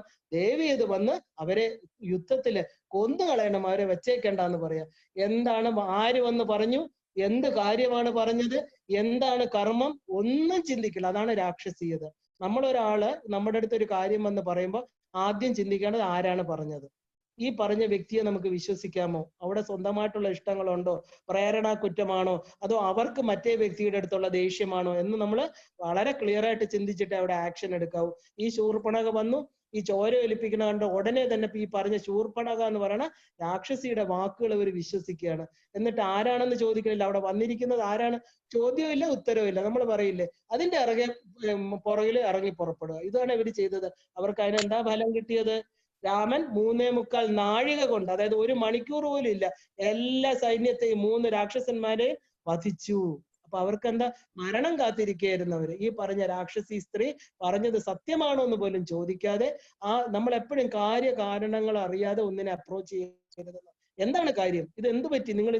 നിങ്ങൾക്ക് ചുമ്മാ ഒരാൾ കയ്യും കാലും ഒന്നും മുറിക്കില്ലല്ലോ. നീ എന്ത് ചെയ്തിട്ടാണ് ശൂർപ്പണഖ എന്ന് അവർ ചോദിച്ചോ? ഇല്ല. അവര് എന്താ ആരെയാണ് കൊല്ലാൻ പറയുന്നത്? അത് ആരാണ് അവർ അവിടെ ഇരിക്കുന്നത്? അതും ചോദിച്ചില്ല. കുറച്ച് സമയം തരൂ, ഒന്ന് അന്വേഷിക്കട്ടെ, ആരാ ഈ കാട്ടിൽ വന്നിരിക്കുന്നത് ഒരു സ്ത്രീയുമായിട്ട്, എങ്കിലും അവരിത് ചെയ്യുമായിരുന്നോ? ഒരിക്കലും ഇല്ല. രാമലക്ഷ്മണന്മാര് സീതയുമായിട്ടാണ് വന്നിരിക്കണമെന്ന് അറിഞ്ഞാൽ ചെയ്യോ? പക്ഷെ ബ്ലൈൻഡ് ആയിട്ട് അതാണ് നമുക്ക് ആ ഒരു രാക്ഷസീയ ബുദ്ധി എന്ന് പറയുന്നത്. നമുക്ക് ചിന്താശക്തിയില്ല, പ്രചോദിതമായിട്ടുള്ള ബുദ്ധിയില്ല, കർമ്മങ്ങൾക്ക് വ്യക്തതയില്ല. എന്ത് പറയുന്നു അത് ചെയ്യാം. ഒരാൾ വന്ന് കരഞ്ഞു പറഞ്ഞു, അവരുടെ കൂടെ ഇറങ്ങിപ്പോവാ. ഒരാൾ നിങ്ങളുടെ സാധനം മോശമാണെന്ന് പറഞ്ഞു, അത് വിശ്വസിച്ച് ഉപേക്ഷിക്കുക. ഇത് തന്നെയാണ് നമ്മുടെ സ്ഥിതി. ഒരിക്കലും അങ്ങനെ വരാതിരിക്കാനാണ് നമ്മളോട് പറയുന്നത്. ഗായത്രി മന്ത്രം ജപിക്കൂ. 3 തലങ്ങളില് തന്റെ ബുദ്ധിയെ ജാഗ്രത, സ്വപ്ന, സുഷുപ്തി അവസ്ഥയില് പ്രചോദിതമായ ബുദ്ധി ആര് തരും? നമ്മുടെ ഉള്ളിലിരിക്കുന്ന ആത്മസൂര്യൻ തരും. ധിയോ യോ ന പ്രചോദയാത്. ആ ഭർഗ തേജസ് എന്റെ ഉള്ളിലിരിക്കുന്ന ആ സൂര്യശക്തിയായിട്ടിരിക്കുന്ന, സൂര്യമണ്ഡലത്തിലിരിക്കുന്ന, അഗ്നിമണ്ഡലത്തിലിരിക്കുന്ന, ആ പറഞ്ഞ സോമമണ്ഡലത്തിലും മുകളിലിരിക്കുന്ന ആ മഹാശക്തി എന്റെ ബുദ്ധിയെ പ്രചോദിപ്പിക്കട്ടെ. പ്രചോദിതമായ ബുദ്ധിക്ക് തെറ്റും ശരിയും മനസ്സിലാക്കാൻ പറ്റും. കർമ്മങ്ങൾക്ക് അവിടെ എന്താ പറയാ ശുദ്ധി ഉണ്ടാവും. അകർമ്മങ്ങളും വികർമ്മങ്ങളും നമ്മൾ ചെയ്യില്ല. ഇവരോ ബ്ലൈൻഡ് ആയിട്ട് പറയണ കേട്ടു, അവരെന്ത് ചെയ്തു? അവർക്ക് ജീവനാശം, സർവനാശം വന്നു. അവര് മരിക്കുകയാണ് അവിടെ ചെയ്യുന്നത്. അപ്പൊ ശൂർപ്പണഖ ഉടനെ ഖരദൂഷണന്മാരെല്ലാം എന്താ പറയാ മരിച്ചു എന്ന് കണ്ടു. ഇനി ഇവിടെ രക്ഷയില്ല. നേരെ എവിടെ പോണു? നേരെ രാവണന്റെ അടുത്ത് പോവാണ്, ചേട്ടന്റെ അടുത്ത് പോവാണ്. അവിടെ ചെന്നിട്ട് ഉടനെ ഖരദൂഷണന്മാരോട് ഞാൻ പറഞ്ഞു, അവര് ചെയ്തു, പക്ഷെ അവരെയും കൊന്നു കളഞ്ഞു ചേട്ടാ. നേരെ കാര്യം പ്ലേറ്റ് തിരിച്ചു വെക്കണം എന്ന് പറയില്ലേ, അതുപോലെയാണ് രാവണന്റെ അടുത്ത് പറഞ്ഞു, ജ്യേഷ്ഠ, അങ്ങ് ഈ ഭൂമിയിലുള്ള ഏറ്റവും ഉയർന്ന ആളാണ്, അങ്ങേക്ക് ഈ ഭൂമിയിലുള്ള സുന്ദര വസ്തുക്കളെല്ലാം അങ്ങയുടെ സ്വന്തമാണ്. ഞാൻ കാട്ടിൽ കണ്ടു ഒരു സ്ത്രീ ഭയങ്കര സുന്ദരിയാണ്. അല്ല ഈ രാമനെയോ ലക്ഷ്മണനെയോ കണ്ടെന്നല്ല പറയണത്. അവിടെ നോക്ക് എത്ര തിരിച്ചിട്ടാ പറയണത്. ആ ഒരു വളരെ ത്രിലോകങ്ങളിലും സുന്ദരിയായിട്ടിരിക്കുന്ന അങ്ങക്ക് മാത്രം യോജിച്ചതായിട്ടുള്ള ഒരു സ്ത്രീ വെറുതെ കാട്ടിച്ചെന്നിരിക്കുക. ഞാൻ പറഞ്ഞു എന്താ പറയാ, രാമനോടും ലക്ഷ്മണനോടും പറയൂ, ഇത് എന്റെ ജ്യേഷ്ഠന് പറ്റിയ ആളാണ്, എന്റെ കൂടെ വരൂ, ഞാൻ എന്റെ ജ്യേഷ്ഠനെ കൊണ്ട് കാണിക്കുന്നു. അപ്പോ പറഞ്ഞ രാമൻ പറഞ്ഞു ഇത് എന്റെ ഭാര്യയാണെന്ന്. അത് മാത്രമല്ല, ഒരു ധിക്കാരിയായിട്ടുള്ള അനിയനുണ്ട്. ആ ലക്ഷ്മണൻ എന്ത് ചെയ്തു, എന്നെ നോക്കൂ അംഗവിച്ഛേദം നടത്തിയിരിക്കുകയാണ്. രാവണ, ഇത് നിനക്ക് മോശമല്ലേ ചേട്ടാ, നിനക്ക് വേണ്ടിയിട്ടാണ് ഞാൻ ഇത് ചെയ്തത്, അല്ലാതെ എനിക്കല്ല എന്ന്. എത്രത്തോളം കാര്യം തെറ്റിദ്ധരിപ്പിക്കപ്പെട്ടു. ഇതാണ് ജീവിതം. ജീവിതത്തിൽ ഇതാണ് ലോകത്ത് പലതും നടക്കുന്നത്. നമ്മൾ തെറ്റിദ്ധരിക്കപ്പെടുക, കബളിപ്പിക്കുക. കാരണം എന്താ, നമുക്ക് ബുദ്ധി എന്താ പറയാ, നമ്മൾ നാരോ മൈൻഡഡ് ആണ്. എന്താന്ന് വെച്ചാൽ ഒരാൾ പറയുന്നതിനെ എന്തും അങ്ങ് വിശ്വസിക്കാൻ തയ്യാറാണ്. ഒരിക്കലും ചെയ്യരുത്, സാധന തലത്തിൽ ഒരിക്കലും ചെയ്യരുത്. എന്ന് വെച്ചാൽ സാധന നമുക്ക് നമ്മളെ പ്രലോഭിപ്പിക്കും. വരൂ എന്റെ വീട്ടിലൊന്ന് വരൂ, ഞാൻ ചെയ്യണ പൂജകൾ കാണൂ, നോക്കൂ എനിക്ക് ഈ സിദ്ധികൾ കിട്ടി, ആ സിദ്ധികൾ കിട്ടി, ഇന്ന് ഞാൻ ജീവിക്കുന്നത് ഇങ്ങനെയാണ്, ഞാൻ 10 ദിവസം ജപിച്ചപ്പോ ഈ മന്ത്രം ജപിച്ചപ്പോ എനിക്ക് എന്റെ മകന് ജോലി കിട്ടി, ഇങ്ങനെയൊക്കെ ഒരുപാട് നിങ്ങൾ ഇത്രയും ദിവസം ജപിച്ചിട്ട് കിട്ടിയില്ലല്ലോ, നിങ്ങൾ ഇനി ഇതിലോട്ട് വരൂ. ഇത് കേട്ടു ബുദ്ധിക്ക് ഭ്രമം വന്നു, ഉടനെ മറ്റത് വിട്ടു ഇതിലോട്ട് പോയി. ഇതാണ് സാധകര് പതിക്കാൻ കാരണം. അതുപോലെ ഈ പറഞ്ഞ ശൂർപ്പണഖ ഈ പറഞ്ഞ പാവപ്പെട്ട ഖരദൂഷണന്മാർക്ക് സർവനാശത്തിന് ഇടവരുത്തിയ കള്ളങ്ങള്, എന്താ പറയാ, ആ ഒരു സാധകരെ സംബന്ധിച്ച് എന്താ പറയാ, നമ്മുടെ ഒരു സാധനാതലത്തില് നമ്മളെ പതിപ്പിക്കുന്ന പോലെയുള്ള കർമ്മങ്ങളാണ് ശൂർപ്പണഖ അവിടെ ചെയ്യുന്നത്. അപ്പൊ അതിൽ പിന്നെ ഈ ഖരദൂഷണന്മാരെ പോലെ അസത്യത്തിൽ കുടുങ്ങി സർവനാശം സംഭവിക്കും എന്ന് ഈ രാവണന് മനസ്സിലാവണില്ല. എന്ന് വെച്ചാൽ സ്റ്റോറി കംപ്ലീറ്റ് തെറ്റായിട്ടാ പറഞ്ഞു കൊടുക്കുന്നത്. അവരെ പ്രലോഭിപ്പിച്ചു, സത്യത്തെ മറച്ചു വെച്ചു ശൂർപ്പണഖ സംസാരിച്ചത്. അപ്പൊ രാക്ഷസ വംശത്തിന് തന്നെ നാശം രാമന്റെ കൈ കൊണ്ട് വരണം. അതിന്റെ തുടക്കമാണ് ഇപ്പൊ ഈ കാണുന്ന ആദ്യത്തെ കള്ളം. ആദ്യത്തെ കാമവെറി പൂണ്ട ഒരു സ്ത്രീയുടെ ആദ്യത്തെ, നോക്കൂ, പെണ്ണിന് വേണ്ടിയിട്ടുള്ള ഒരു പെണ്ണ് രണ്ടും പെണ്ണുങ്ങളില്ലേ, ഒരു സ്ത്രീയെ തട്ടിക്കൊണ്ടുപോകണം, ഒരു ഭർത്തൃമതിയായിട്ടുള്ള സ്ത്രീയെ തട്ടിക്കൊണ്ടുപോകണം. ഒരു സ്ത്രീക്ക് വേറെ വിവാഹം കഴിഞ്ഞ പുരുഷനോട് കാമാഭ്യർത്ഥന, ഇത് രണ്ടും ഒരു സ്ത്രീയുടെ ഏറ്റവും തരംതാണ്, അധപ്പതനാണ്. അപ്പൊ എന്താ, രാവണ യുദ്ധം നടന്നേ പറ്റുള്ളൂ, അല്ലാതെ ഒന്നും ചെയ്യാൻ പറ്റില്ല. അപ്പൊ എന്താ, ലാസ്റ്റില് അസത്യം, ഇതേ അസത്യം രാവണനോട് പറയാണ്, കാട്ടിൽ കണ്ട സുന്ദരിയെ എന്താ പറയാ, അങ്ങ് തന്നെ വന്ന് പിടിച്ചുകൊണ്ട് വരണം. അത് പിടിച്ചുകൊണ്ട് വരണമെങ്കിൽ അവർക്ക്, ആ സ്ത്രീക്ക് പ്രൊട്ടക്ഷൻ ആയിട്ട് ഒരു 2 പേര് നിൽപ്പുണ്ട്. അവർ വെറും മനുഷ്യരാ, അവരെ കൊണ്ട് ഒന്നിനും പറ്റുമൊന്നുമില്ല. പക്ഷെ എന്ത് ചെയ്യണം, അങ്ങ് തന്നെ വരണം. രാവണൻ കാത്തിരുന്ന സന്ദർഭമാണിത്. എന്താ കാരണം, ഇതിനൊരു ഫ്ലാഷ് ബാക്ക് സ്റ്റോറി ഉണ്ട്. രാവണൻ ഇത് കാത്തിരിക്കാൻ സീത അറിയാമോ എന്ന് ചോദിച്ചാൽ തീർച്ചയായിട്ടും അറിയാം. പണ്ടെന്താ, ശൈവചാപം കൊലയ്ക്കാനായിട്ട് രാവണൻ പോയി. എവിടെ, ഈ മിഥിലാപുരിയില് ശൈവചാപം വെച്ചിരുന്നു. ഇവര് രാമലക്ഷ്മണന്മാര്, രാമൻ മാത്രമല്ല കൊലച്ചത്, പലരും പല വില്ലാളി വീരന്മാരും വന്ന് ശൈവചാപം കൊലച്ചിട്ട് തൊടാൻ പോലും പറ്റിയിട്ടില്ല ആ ചാപത്തിന്. അതുപോലെ രാവണൻ എന്ത് ചെയ്തു, ത്രിലോക സുന്ദരിയായിട്ടുള്ള മൈഥിലി ഈ പറഞ്ഞ കൊട്ടാരത്തിലുണ്ടെന്നും അവൾക്ക് വിവാഹത്തിന് സമയമായി എന്നും ഇങ്ങനെ ഒരു ശൈവചാപം ജനകൻ വച്ചിട്ടുണ്ടെന്നും ആ ശൈവചാപം കൊലച്ചിട്ട് മൈഥിലിയെ സ്വന്തമാക്കണമെന്നും പറഞ്ഞ് ആര് പോയിരുന്നു, ഈ രാവണൻ അവിടെ പോയിരുന്നു. എന്ത് ചെയ്തു, കൊലയ്ക്കാൻ കഴിയാതെ 3 പ്രാവശ്യം അറ്റംപ്റ്റ് ചെയ്തു, പറ്റിയില്ല. എന്താ, ഇളിപ്യനായിട്ട് തിരിച്ചുപോയി. പിന്നെന്താ, അപ്പൊ പറഞ്ഞു ആ ഒരു മനസ്സിൽ നിന്ന് വിട്ടു, എന്നെ കൊണ്ട് പറ്റാത്തതുകൊണ്ടാണല്ലോ എന്ന്. അപ്പൊ വീണ്ടും അടുത്ത ആള് വന്ന് പറയും ഈ സീത ഇവിടെ ഇരിപ്പുണ്ടെന്ന്. അപ്പൊ എന്താ, ആഗ്രഹത്തിന്റെ ഒരു ചെറിയ ഒരു നാമ്പ് പണ്ടേ മനസ്സിലുണ്ടായിരുന്നു. അപ്പൊ വിദ്യാദേവതയും സുന്ദരിയുമായ സീതയെ വിവാഹം കഴിക്കാന് ഇദ്ദേഹത്തിന്റെ ഉള്ളിൽ ആഗ്രഹം ഉണ്ടായിരുന്നു. അതിനെ എന്ത് ചെയ്തു, ട്രിഗർ ചെയ്തു ഈ പറഞ്ഞ ശൂർപ്പണഖ.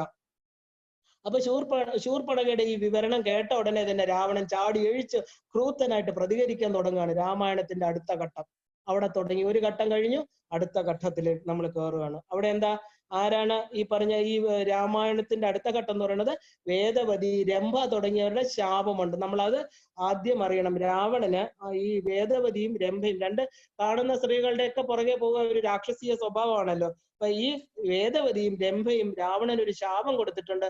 ഏത് സ്ത്രീയാണോ അവളുടെ സമ്മതമില്ലാതെ തൊട്ടാല് മരണം സംഭവിക്കും. ഇതാണ് ശാപം. ഏറ്റവും നല്ല ശാപമല്ലേ. അതുകൊണ്ട് നന്നായി ഇദ്ദേഹത്തിന് ഇത് കിട്ടിയത് കൊണ്ട് വേറെ ആരെയും പിടിക്കാൻ പോകാതെ ഇവിടെ ഇരിക്കുകയായിരുന്നു. അപ്പോഴെന്താ, അവിടെ ചെന്ന് സീതയുടെ ഇഷ്ടമില്ലാതെ സീതയെ നമുക്ക് പിടിച്ചുകൊണ്ട് വരാൻ പറ്റില്ല. കൊണ്ടുവന്നാലും ആ ദേഹത്ത് തൊടാൻ പറ്റില്ല. മണ്ണോടുകൂടി പൊക്കിയെടുത്തുകൊണ്ടാണ് വരുന്നത്. ഈ രാവണൻ തൊട്ടാൽ തന്നെ അദ്ദേഹത്തിന് അപ്പം മരിക്കും. ആ ഒരു ശാപം കിടക്കുകയാണ്. അപ്പോ ഈ രാവണൻ എന്ത് ചെയ്തു? സീതയെ അപഹരിക്കാൻ ആള് വേണം, തനിക്കൊരു സഹായി വേണം. ഉടനെ തന്നെ ശൂർപ്പണഖ പറഞ്ഞത് അതേപോലെ വിശ്വസിച്ച് ഈ ജ്യേഷ്ഠൻ എന്തിനാ വഴക്കിന് ഇറങ്ങി പുറപ്പെടുകയാണ്. കാരണം എന്താ? അദ്ദേഹത്തിന്റെ ഉള്ളിൽ നേരത്തെ ഇങ്ങനെ ഒരു മോഹമുണ്ടായിരുന്നു. അദ്ദേഹം നേരെ ചെല്ലുകയാണ് എവിടെ? സിദ്ധാശ്രമത്തില്. നമ്മള് ആ ഒരു മാരീചനെ പണ്ട് സിദ്ധാശ്രമത്തിൽ വെച്ച് രണ്ട് ഫ്രണ്ടുമാര് വന്നിരുന്നു. എന്താ? അവിടുത്തെ സിദ്ധന്മാരുടെ യാഗത്തെ നശിപ്പിക്കാനും അവിടെ രക്തവും മാംസവും ഇടുന്ന രണ്ട് രാക്ഷസന്മാര്, അവരെ ഓടിക്കാനാണ് വിശ്വാമിത്രൻ യാഗരക്ഷയ്ക്കായിട്ട് നമ്മുടെ രാമനെ കൊണ്ടുവരുന്നത്. അതൊന്ന് സുബാഹുവും ഒന്ന് മാരീചനും. സുബാഹു അവിടെ വെച്ച് മരിക്കുകയാണ്.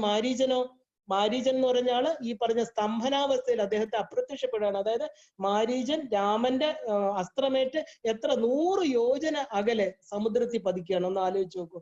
അവിടുന്ന് നീന്തി കയറുകയാണ് ചെയ്തത്. അപ്പൊ എന്താ? ഈ രാമബാണമേറ്റപ്പോ രാമന്റെ ദർശനത്തില് മാരീചന് ഒരുപാട് മാറ്റം വന്നു. സത് ദർശനം. നമ്മൾ ഒരു സത്തിനെ കുറിച്ച് കേൾക്കുക, നമുക്കറിയില്ല ആ വരുന്ന മാറ്റം. നമ്മുടെ ഉള്ളിൽ ഇരിക്കുന്ന ഈ പറഞ്ഞ സർപ്പങ്ങളെല്ലാം പതുക്കെ പതുക്കെ പതുക്കെ പോകും. എന്തെന്ന് വെച്ചാൽ അവിടെ ഇതിനെയൊക്കെ ഭക്ഷിക്കാൻ പറ്റുന്ന ഒരു ഗരുഡനാണ് കയറുന്നത്. ആ ഗരുഡ വാഹകനായിരിക്കുന്ന സാക്ഷാൽ വിഷ്ണു രാമൻ. ആ ഒരു ഗരുഡൻ ഇരിക്കുന്നിടത്ത് എങ്ങനെ സർപ്പങ്ങൾക്ക് ഇരിക്കാൻ പറ്റും? ഈ പറഞ്ഞ കാമക്രോധ ലോഭങ്ങളെല്ലാം തന്നെ സർപ്പങ്ങളാണ് ഒരു മനുഷ്യന്റെ ജീവിതത്തെ പതിപ്പിക്കുന്നത്. അവിടെ ഗരുഡന്റെ പുറത്ത് ഗരുഡന്റെ ആരൂഢനായിരിക്കുന്ന മഹാലക്ഷ്മിയും വിഷ്ണുവും വന്നാല് ഇവരവിടുന്ന് നഷ്ടപ്പെടും. അതുപോലെ മാരീചന് രാമബാണം ഏറ്റു, അദ്ദേഹം മരിച്ചില്ല. ആ ബാണം ഒന്ന് തൊട്ടപ്പോ തന്നെ അദ്ദേഹത്തിന്റെ ആ ഹൃദയത്തിലും ശരീരത്തിലും ഒക്കെ മാറ്റം ഉണ്ടായി. അപ്പൊ എന്താ? ഈ രാവണൻ തന്റെ ആവശ്യം മാരീചന്റെ അടുത്ത് വന്ന് പറയാണ്. അപ്പൊ ഈ രാമന്റെ ബലം ഈ മാരീചൻ തിരിച്ചങ്ങോട്ട് പറഞ്ഞു കൊടുക്കുക. മാരീചൻ അമ്മാവനാണ് രാവണന്റെ. അല്ലയോ രാവണ, ഈ രാമന്റെ ബലം നിനക്കറിയില്ല, ഞാൻ അറിഞ്ഞവനാണ്. നിനക്ക് അറിയില്ല, നീ രാമനെ കണ്ടിട്ടില്ല. പക്ഷെ ഞാനാകട്ടെ അദ്ദേഹത്തിന്റെ ബലം അറിഞ്ഞു. മാത്രമല്ല ഈ പറഞ്ഞ ദുഷ്ടന്മാരുടെ ഒരു ദാരുണ അന്ത്യം, അതായത് ഖരദൂഷണന്മാരുടെ ദാരുണ അന്ത്യം ഞാൻ കണ്ടതാണ്. അതുകൊണ്ട് രാവണ, നീ ഇതിന്ന് പിന്മാറുന്നതാണ് നിനക്ക് നല്ലത് എന്ന് പറയുകയാണ്. അപ്പൊ രാവണൻ പറഞ്ഞു ശരി. അപ്പൊ അദ്ദേഹം വിചാരിച്ചു ഇനിയിപ്പോ വേണ്ട, എന്തായാലും ഇത്രയൊക്കെ പ്രശ്നങ്ങളാണ്, ഇത്രയും പേര് ഖരദൂഷണന്മാര്, ത്രിശരസൊക്കെ മരിച്ചു, സുബാഹു മരിച്ചു, ഈ പറഞ്ഞ മാരീചന് പറയണ എന്തെങ്കിലും കാര്യം കാണും. നമ്മൾ തന്നെ ഒരുപാട് പേര് അഡ്വൈസ് ചെയ്യുമ്പോൾ നമ്മൾ വിചാരിക്കും വേണ്ട, വിട്ടേക്കാം, പോട്ടെന്ന് പറഞ്ഞ് ഇദ്ദേഹം തിരിച്ചു പോവാണ് രാവണൻ. പക്ഷെ ഈ ശൂർപ്പണഖ വിടുവോ? ഒരു കാലനേമിയെ പോലെ, തന്റെ കാലനെ പോലെ രാവണന്റെ പുറകിൽ നടക്കുകയാണ്. ഈ പറഞ്ഞ ശൂർപ്പണഖ എന്താ വീണ്ടും വന്നിട്ട് എന്താ പറയാ, തന്റെ കരുത്തിന് എന്തോന്ന് ചേട്ടൻ ഇങ്ങനെയാണോ, ജ്യേഷ്ഠന് തന്നെ ഇത് എന്തോന്ന് കഴിവുണ്ട്, ആ ഒരു ലോകത്തെ മുഴുവൻ എടുത്ത് അമ്മാനമാടി, ഈ കൈലാസത്തെ അമ്മാനമാടിയ രാവണനോ ഇത്ര ഒരു പേടിച്ച് ഒരു സീതയെ പോലും പിടിച്ചോണ്ട് വരാൻ പറ്റാത്ത എന്താണ് ശരങ്ങള് എന്നുവെച്ചാൽ വാക്കുകൊണ്ട് ശരങ്ങൾ ചെയ്യുകയാണ്. ശരം എന്ന് പറഞ്ഞാൽ കുത്തി നോവിപ്പിക്കും. അത് ആ ശരങ്ങൾ വന്ന് മുറിയും നമ്മുടെ മനസ്സ്. അതുപോലെ ഇദ്ദേഹത്തെ രാവണനെ അധിക്ഷേപിക്കുകയാണ്. ഒരു സഹോദരിക്ക് അതിനുള്ള അധികാരവും കൂടെ ഉണ്ട്. വേറൊരാളാണെങ്കിൽ ഇങ്ങേർക്ക് ഈ രാവണന് കൊന്നുകളയാൻ പറയാം, എന്റെ മുമ്പിൽ വന്ന് സംസാരിക്കേണ്ട, നിന്റെ പാട് നോക്കി പോ. പക്ഷെ സഹോദരി സ്ഥാനം വെച്ചിട്ട് ഈ പാവപ്പെട്ട രാവണൻ എന്താ ശരിക്കും പറഞ്ഞാൽ അങ്ങേര് ഒന്നും ചെയ്യുന്നതല്ല, പ്രലോഭിപ്പിക്കുകയാണ് ശൂർപ്പണഖ. വാക്ശരങ്ങൾ എയ്ത് തളർന്ന് എന്താ പാവപ്പെട്ട രാവണൻ വീണ്ടും മാരീചന്റെ അടുത്ത് എത്തുക. എന്താ ഞാൻ അന്ന് പറഞ്ഞത് സോറി, എനിക്ക് വീണ്ടും ഞാനിതാ വന്നു, എന്താ കാര്യം? അതാണ് എന്താ പറയാ, എനിക്ക് ഈ ഒരു കാര്യം സാധിച്ചേ പറ്റൂ. ഒരു മാരീചൻ ചോദിക്കണം എന്ത് പറ്റി? അതാണ് അവിദ്യയും അജ്ഞാനവും ഉള്ളവർക്ക് അഹങ്കാരവും എടുത്തുചാട്ടവും കൂടുതലായിരിക്കും.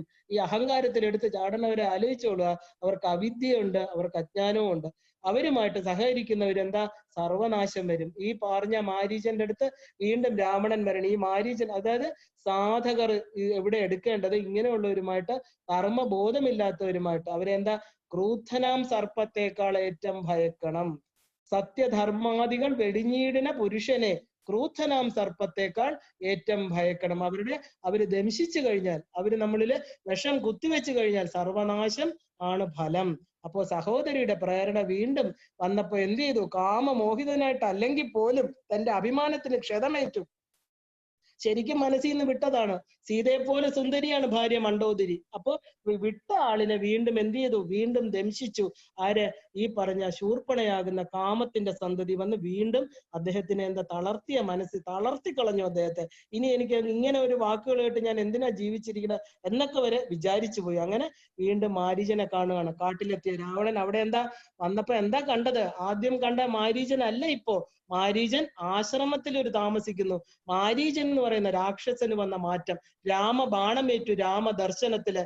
എന്താ? ആ സിദ്ധാശ്രമത്തില് വിശ്വാമിത്രന്റെ യാഗത്തെ മുടക്കുവാൻ വേണ്ടി മാംസവും രക്തവും ഒഴിച്ച ആ യജ്ഞകുണ്ടത്തിൽ ഒഴിച്ച ഈ രാക്ഷസൻ ഇപ്പോഴും വിശ്വാമിത്രൻ യാഗരക്ഷയ്ക്ക് കൊണ്ടുവന്ന ഈ 2 കൊച്ചു കുട്ടികള് അവരെ കണ്ടിട്ട് ആ ഒരു പുച്ഛമായിട്ട് തള്ളുകയാണ് ആദ്യം ഈ പറഞ്ഞ മാരീചൻ. അപ്പോഴാണ് രാമന്റെ വില്ലിന്റെ ഞാണൊച്ച ആ കാടിനെ വറപ്പിച്ചതും രാമസായകമേറ്റ് മാരീചൻ 100 യോജന സിന്ധു സമുദ്രത്തിൽ പതിക്കുന്നതും അവിടെ നിന്ന് നീന്തി കരകയറി രാമദർശനത്തിൽ തന്നെ ഒരുപാട് എന്താ പറയാ ആ ദുഷ്ട ചിന്തകളൊക്കെ അദ്ദേഹത്തെ വിട്ടുപോയി. അദ്ദേഹം എന്ത് ചെയ്തു? തിരിച്ച് ആ ഒരു പുണ്യം, ആ രാമദർശനത്തിന്റെ പുണ്യം കൊണ്ട് രാക്ഷസനായ മാരീചൻ സാക്ഷാൽ മുനിയായിട്ട് മാറുകയാണ്. അയാൾ ഒരു ആശ്രമം സ്ഥാപിച്ച് ജടയും വൽക്കലവും ഒക്കെ ധരിച്ച് പൂജാദികളിൽ കഴിയുകയാണ്. നോക്കൂ, ആ സത്സംഗം കൊണ്ട്, ഒരു ദർശനം കൊണ്ട് വന്ന മാറ്റം. ആ യാഗം മുടക്കാൻ പോയ രാക്ഷസൻ യാഗം നടത്തുന്നു. എത്രയാണ് ഒരു മാറ്റം! ടോട്ടലി ചേഞ്ച് എന്ന് പറയാം. ആ ഒരു എന്താ മാറിപ്പോയി അദ്ദേഹം. ഇത് കണ്ട് രാവണൻ അത്ഭുതപ്പെട്ടു. എന്താണ് ഇത് ചെയ്യുന്നത്? പറഞ്ഞു, നിനക്കറിയില്ല രാവണ. മാരീചൻ പറയാണ്, നീ ഒരിക്കലും രാമന്റെ ശക്തി കുറച്ച് കാണരുത്. രാമൻ നീ വിചാരിക്കുന്ന ആളല്ല. അപ്പൊ വീണ്ടും രാവണൻ മാരീചനോട് പറയാണ്, പറ്റില്ല, എനിക്ക് ഇങ്ങനെ ഒരു ആഗ്രഹമുണ്ട്. അത് എന്താ, എനിക്ക് സാധിച്ചേ പറ്റൂ. എനിക്ക് സീതയെ കൊണ്ടുപോകണം, സീത എന്റെ പത്നിയാക്കി വാഴിക്കണം. ഇത് എനിക്ക് നീ സാധിച്ചു തന്നേ പറ്റുള്ളൂ എന്ന് പറയാം. ഇതെല്ലാം നിരാകരിച്ചു. പറയാവുന്നിടത്തോളം ഈ പറഞ്ഞ പോലെ ഭൂമിയോളം താന്ന് മാരീചൻ പറയണു, ചെയ്യല്ലേ. അപ്പൊ പറഞ്ഞു, ഇല്ല, നീ അങ്ങനെ ചെയ്യുകയാണെങ്കിൽ നിന്നെ ഞാൻ വധിക്കും. നീ എന്റെ രാജ്യത്തിലെ പ്രജയാണ്, എനിക്ക് രാജാവാണ് ഞാൻ പറയണത് നീ എന്താ പറയാ ചെയ്തേ പറ്റുള്ളൂ എന്ന് ഒരു കട്ടൻ ഡ്രൈ ആയിട്ട് പറയില്ല. അതുപോലെ പറഞ്ഞപ്പോ മാരീചൻ വിചാരിച്ചു, എന്തായാലും എന്റെ മരണം സുനിശ്ചിതമാണ്. ഒന്നില് ഈ ദുഷ്ടനായിട്ടുള്ള രാവണന്റെ കൈ കൊണ്ട് ഞാൻ മരിക്കും. അതിലെത്രയോ ഭേദമാണ് ഞാൻ മാനായിട്ട് പോയിട്ട് എന്ത് വേഷം കെട്ടിയാലും ആ രാമന്റെ അമ്പേറ്റ് മരിക്കുന്നത്. എനിക്ക് ഇന്ന് ഈ മാറ്റം വന്നെങ്കിൽ, രാക്ഷസനായിട്ടുള്ള ഞാൻ സമുദ്രത്തിൽ വീണ് അദ്ദേഹം എനിക്ക് ജീവൻ തിരിച്ചു തന്നു. അദ്ദേഹം എനിക്ക് പിതൃതുല്യനാണ് രാമൻ. ആ രാമന്റെ കൈ കൊണ്ട് അദ്ദേഹത്തിന്റെ രാമസായകമേറ്റ് മരിച്ചാൽ എനിക്ക് തീർച്ചയായിട്ടും എനിക്ക് സ്വർഗപ്രാപ്തി കിട്ടും. എന്തായാലും എന്റെ മരണം മുമ്പിൽ വന്നിങ്ങനെ നിൽക്കുകയാണ്. അതുകൊണ്ട് എന്ത് ചെയ്തു? അദ്ദേഹം പറഞ്ഞു, ശരി, ഞാന് എന്താണ് രാവണൻ പറയുന്നത് അത് ചെയ്യാന്ന് സമ്മതിക്കുക. നോക്കൂ, ഒരാളെ നല്ലതായിട്ടിരുന്ന ഒരാളെ പ്രേരിപ്പിച്ച് അദ്ദേഹത്തിന്റെ തന്നെ ആ ഒരു കർമ്മം എത്രത്തോളം മാറ്റാൻ പറ്റുന്ന ആലോചിച്ച് നോക്കൂ. എല്ലാം സാമദാന ഭേദ ദണ്ഡങ്ങൾ എടുക്കുക രാവണൻ. ആദ്യം അപേക്ഷിച്ചു, പിന്നെ തന്റെ അധികാരമെടുത്ത് രാജാവാണെന്ന് പറയുകയാണ്. എന്താണ് ചെയ്യാൻ പറഞ്ഞത്? വെള്ളപ്പൊട്ടുകളുള്ള ഒരു സ്വർണമാനായിട്ട്, വെള്ളിപ്പൊട്ടുള്ള സ്വർണമാനായിട്ട് ആശ്രമ പരിസരത്ത് എന്ന് വിദ്യാവിനോദിനിയായിട്ടിരിക്കുന്ന സീത മയക്കി രാമനെയും ലക്ഷ്മണനെയും അവിടെ നിന്ന് അകറ്റി ആ തക്കം നോക്കിയിട്ട് ഞാൻ സീതയെ അപഹരിച്ചു കൊണ്ടുവരും. ഇത് ചെയ്യണം, ഇതാണ് നിന്റെ എന്താ കർമ്മം, ഇതാണ് നീ ചെയ്യേണ്ടത്. അപ്പൊ മാരീചൻ ഭയത്തോടു കൂടി പറഞ്ഞു, രാമന്റെ ബാണങ്ങളുടെ ശക്തി അറിഞ്ഞതാണ് ഞാൻ. എന്നെ ദേവിയത് ഒന്നുകൂടെ ആലോചിക്കൂ രാവണ, നീ മനസ്സിൽ നിന്ന് ഇത് വിടൂ. ഇല്ല, എന്താ, അദ്ദേഹത്തിന്റെ ഭാര്യയാണ് സീത. അതെനിക്ക് ഒരിക്കലും എനിക്ക് അധർമ്മം ചെയ്യാൻ പറ്റുന്നില്ല. ബിക്കോസ് ഞാനിപ്പോ മന്ത്രങ്ങൾ ജപിച്ച ഒരു മുനിയാണ്, ഞാനത് ചെയ്യാൻ പാടില്ല. ഇല്ല, നീ രാക്ഷസൻ, നീ ജന്മം കൊണ്ട് രാക്ഷസനാണ്. അതുകൊണ്ട് കർമ്മം കൊണ്ട് നീ ഞാൻ പറയണ ചെയ്തേ പറ്റുള്ളൂ. അദ്ദേഹത്തെ വീണ്ടും ചെയ്യുന്നു. അപ്പൊ കാട്ടില് എന്താ പറയാ, കാട്ടിലിരിക്കണം നമ്മള്. ഒരു കാടെന്ന് പറയുമ്പോൾ ഇരുണ്ട ഒരു പ്രദേശം, അവിടെ സൂര്യ ചന്ദ്രന്മാരെ പോലെ തേജസ്സോട് കൂടിയിരിക്കുന്ന രാമലക്ഷ്മണന്മാരെ എന്റെ കണ്ണുകൾ കൊണ്ട് ഞാൻ കണ്ടതാണ്. അദ്ദേഹത്തെ, അതായത് രാമനെ കുറിച്ച് തെറ്റായ ഒരു വിചാരം പോലും നിനക്ക് ദുഃഖം തരും, അപമാനം തരും, നിന്റെ രാജ്യം നഷ്ടപ്പെടും, അവസാനം എന്താ പറയാ സ്വന്തം പതനം സംഭവിച്ച് നിനക്ക് ഇതെല്ലാം വിട്ടുപോവേണ്ടി വരും. രാവണ, നീ ചിന്തിക്കൂ. അതുകൊണ്ട് തനിക്ക് ഈ കാര്യം ചെയ്യാൻ പറ്റില്ല എന്ന് വീണ്ടും പറഞ്ഞിട്ടും രാക്ഷസനായിട്ട് എന്താ, നീ രാക്ഷസനല്ല, ഋഷിയല്ല, എന്തായാലും ശരി, എന്റെ നാട്ടിലെ പ്രജയാണ്, നീ ചെയ്തേ പറ്റൂ എന്ന് പറഞ്ഞ് കാമമോഹിതനായിട്ടിരിക്കുന്ന രാവണൻ പിന്മാറാൻ തയ്യാറല്ല. ഇവിടെയാണ് വാൽമീകിയുടെ ആദ്യ ശ്ലോകം പ്രസക്തി വരുന്നു. മാ നിഷാദ പ്രതിഷ്ഠാം ത്വം മഗമശാശ്വതീ ഭവ. എന്താ? കാമമോഹിതൻ, അതായത് കാമത്തും കൊണ്ട് ഒരു വേടൻ ഒരു ഇണപക്ഷിയെ കൊന്നു. എന്താ ആ കാമമോഹിതനായിട്ട് ആഗ്രഹം കൊണ്ട് ആ പക്ഷി എന്താ പറയാ അവരെന്താണ് ചെയ്തുകൊണ്ടിരിക്കണമെന്ന് നോക്കിയില്ല. ആ പക്ഷികളിൽ ഒന്നിനെ അമ്പ് ചെയ്ത് താഴെ ഇട്ടു. അല്ലെ, കാമമോഹിതനായിട്ട്, അതായത് ആഗ്രഹ പ്രേരിതനായിട്ട് ആ പക്ഷിയെ അദ്ദേഹത്തിന്റെ ഭക്ഷണത്തിന് കൊണ്ടുപോകാനായിരിക്കാം, നമുക്കറിയില്ല. എന്തായാലും ഈ വാൽമീകിക്ക് എന്താ ഇണപക്ഷികളെ പോലെ ഇരിക്കുന്ന ആ രണ്ടുപേരിൽ ഒരാളെ കാമമോഹിതനായിട്ട് കൊന്നെങ്കിൽ, അല്ലയോ കാട്ടാള, ഈ പ്രപഞ്ചം നിലനിൽക്കുന്നിടത്തോളം കാലം നീ അതിന്റെ പാപകർമ്മത്തിന്റെ ദുഷ്കർമ്മത്തിന്റെ ഫലം നീ അനുഭവിക്കണം. ഇവിടെ എന്താ ഇണക്കുരുവികളെ പോലെ കാട്ടിൽ പോലും പിരിയാതിരിക്കുന്ന രാമനും സീതയും അതിൽ ഒന്നിനെ പിരിക്കാൻ പറയുക. ആ മാനിഷാദ എന്ന് പറയുന്ന ആ ഒരു കാമമോഹിതനായിട്ടുള്ള രാവണൻ, അവിടെയാണ് നമ്മൾ ശരിക്കും ആദ്യത്തെ ശ്ലോകവും ഇതുമായിട്ട് നമ്മൾ ബന്ധപ്പെടുത്തുന്നത്. ആ ഒരു പുരുഷനെയാണ് നമ്മൾ ഇവിടെ കാണുന്നത്. അതായത് എന്താ രാമന്റെ ലക്ഷ്യം എന്തെന്ന് പറഞ്ഞാൽ എന്താ, സത്യവും ധർമ്മവും മാത്രമാണ്. അദ്ദേഹത്തിന് ഇങ്ങനത്തെ കാര്യങ്ങളൊന്നും അദ്ദേഹത്തിന്റെ ഇതിൽ കൊണ്ടുവരുന്നില്ല, അദ്ദേഹത്തിന്റെ ചിന്തയിൽ കൊണ്ടുവരുന്നില്ല. അപ്പൊ ഈ അമ്പ ഇത് വീഴ്ത്തിയ പക്ഷി നമ്മൾ കാണുന്നുണ്ട്. സ്ത്രീ പക്ഷിയാണോ പുരുഷ പക്ഷിയാണോ എന്ന് വെച്ചാൽ ശരിക്കും പറഞ്ഞ സ്ത്രീ പക്ഷിയാണ് കൊല്ലുന്നത്. അതിനാണ് ഭർത്താവ് കരയുന്നത്. അപ്പൊ അതുപോലെ രാമൻ വിരഹ ദുഃഖം അനുഭവിക്കണം എന്നൊരു സൂചന ആ ആദ്യത്തെ ശ്ലോകത്തിൽ തന്നെ വരുന്നുണ്ട്.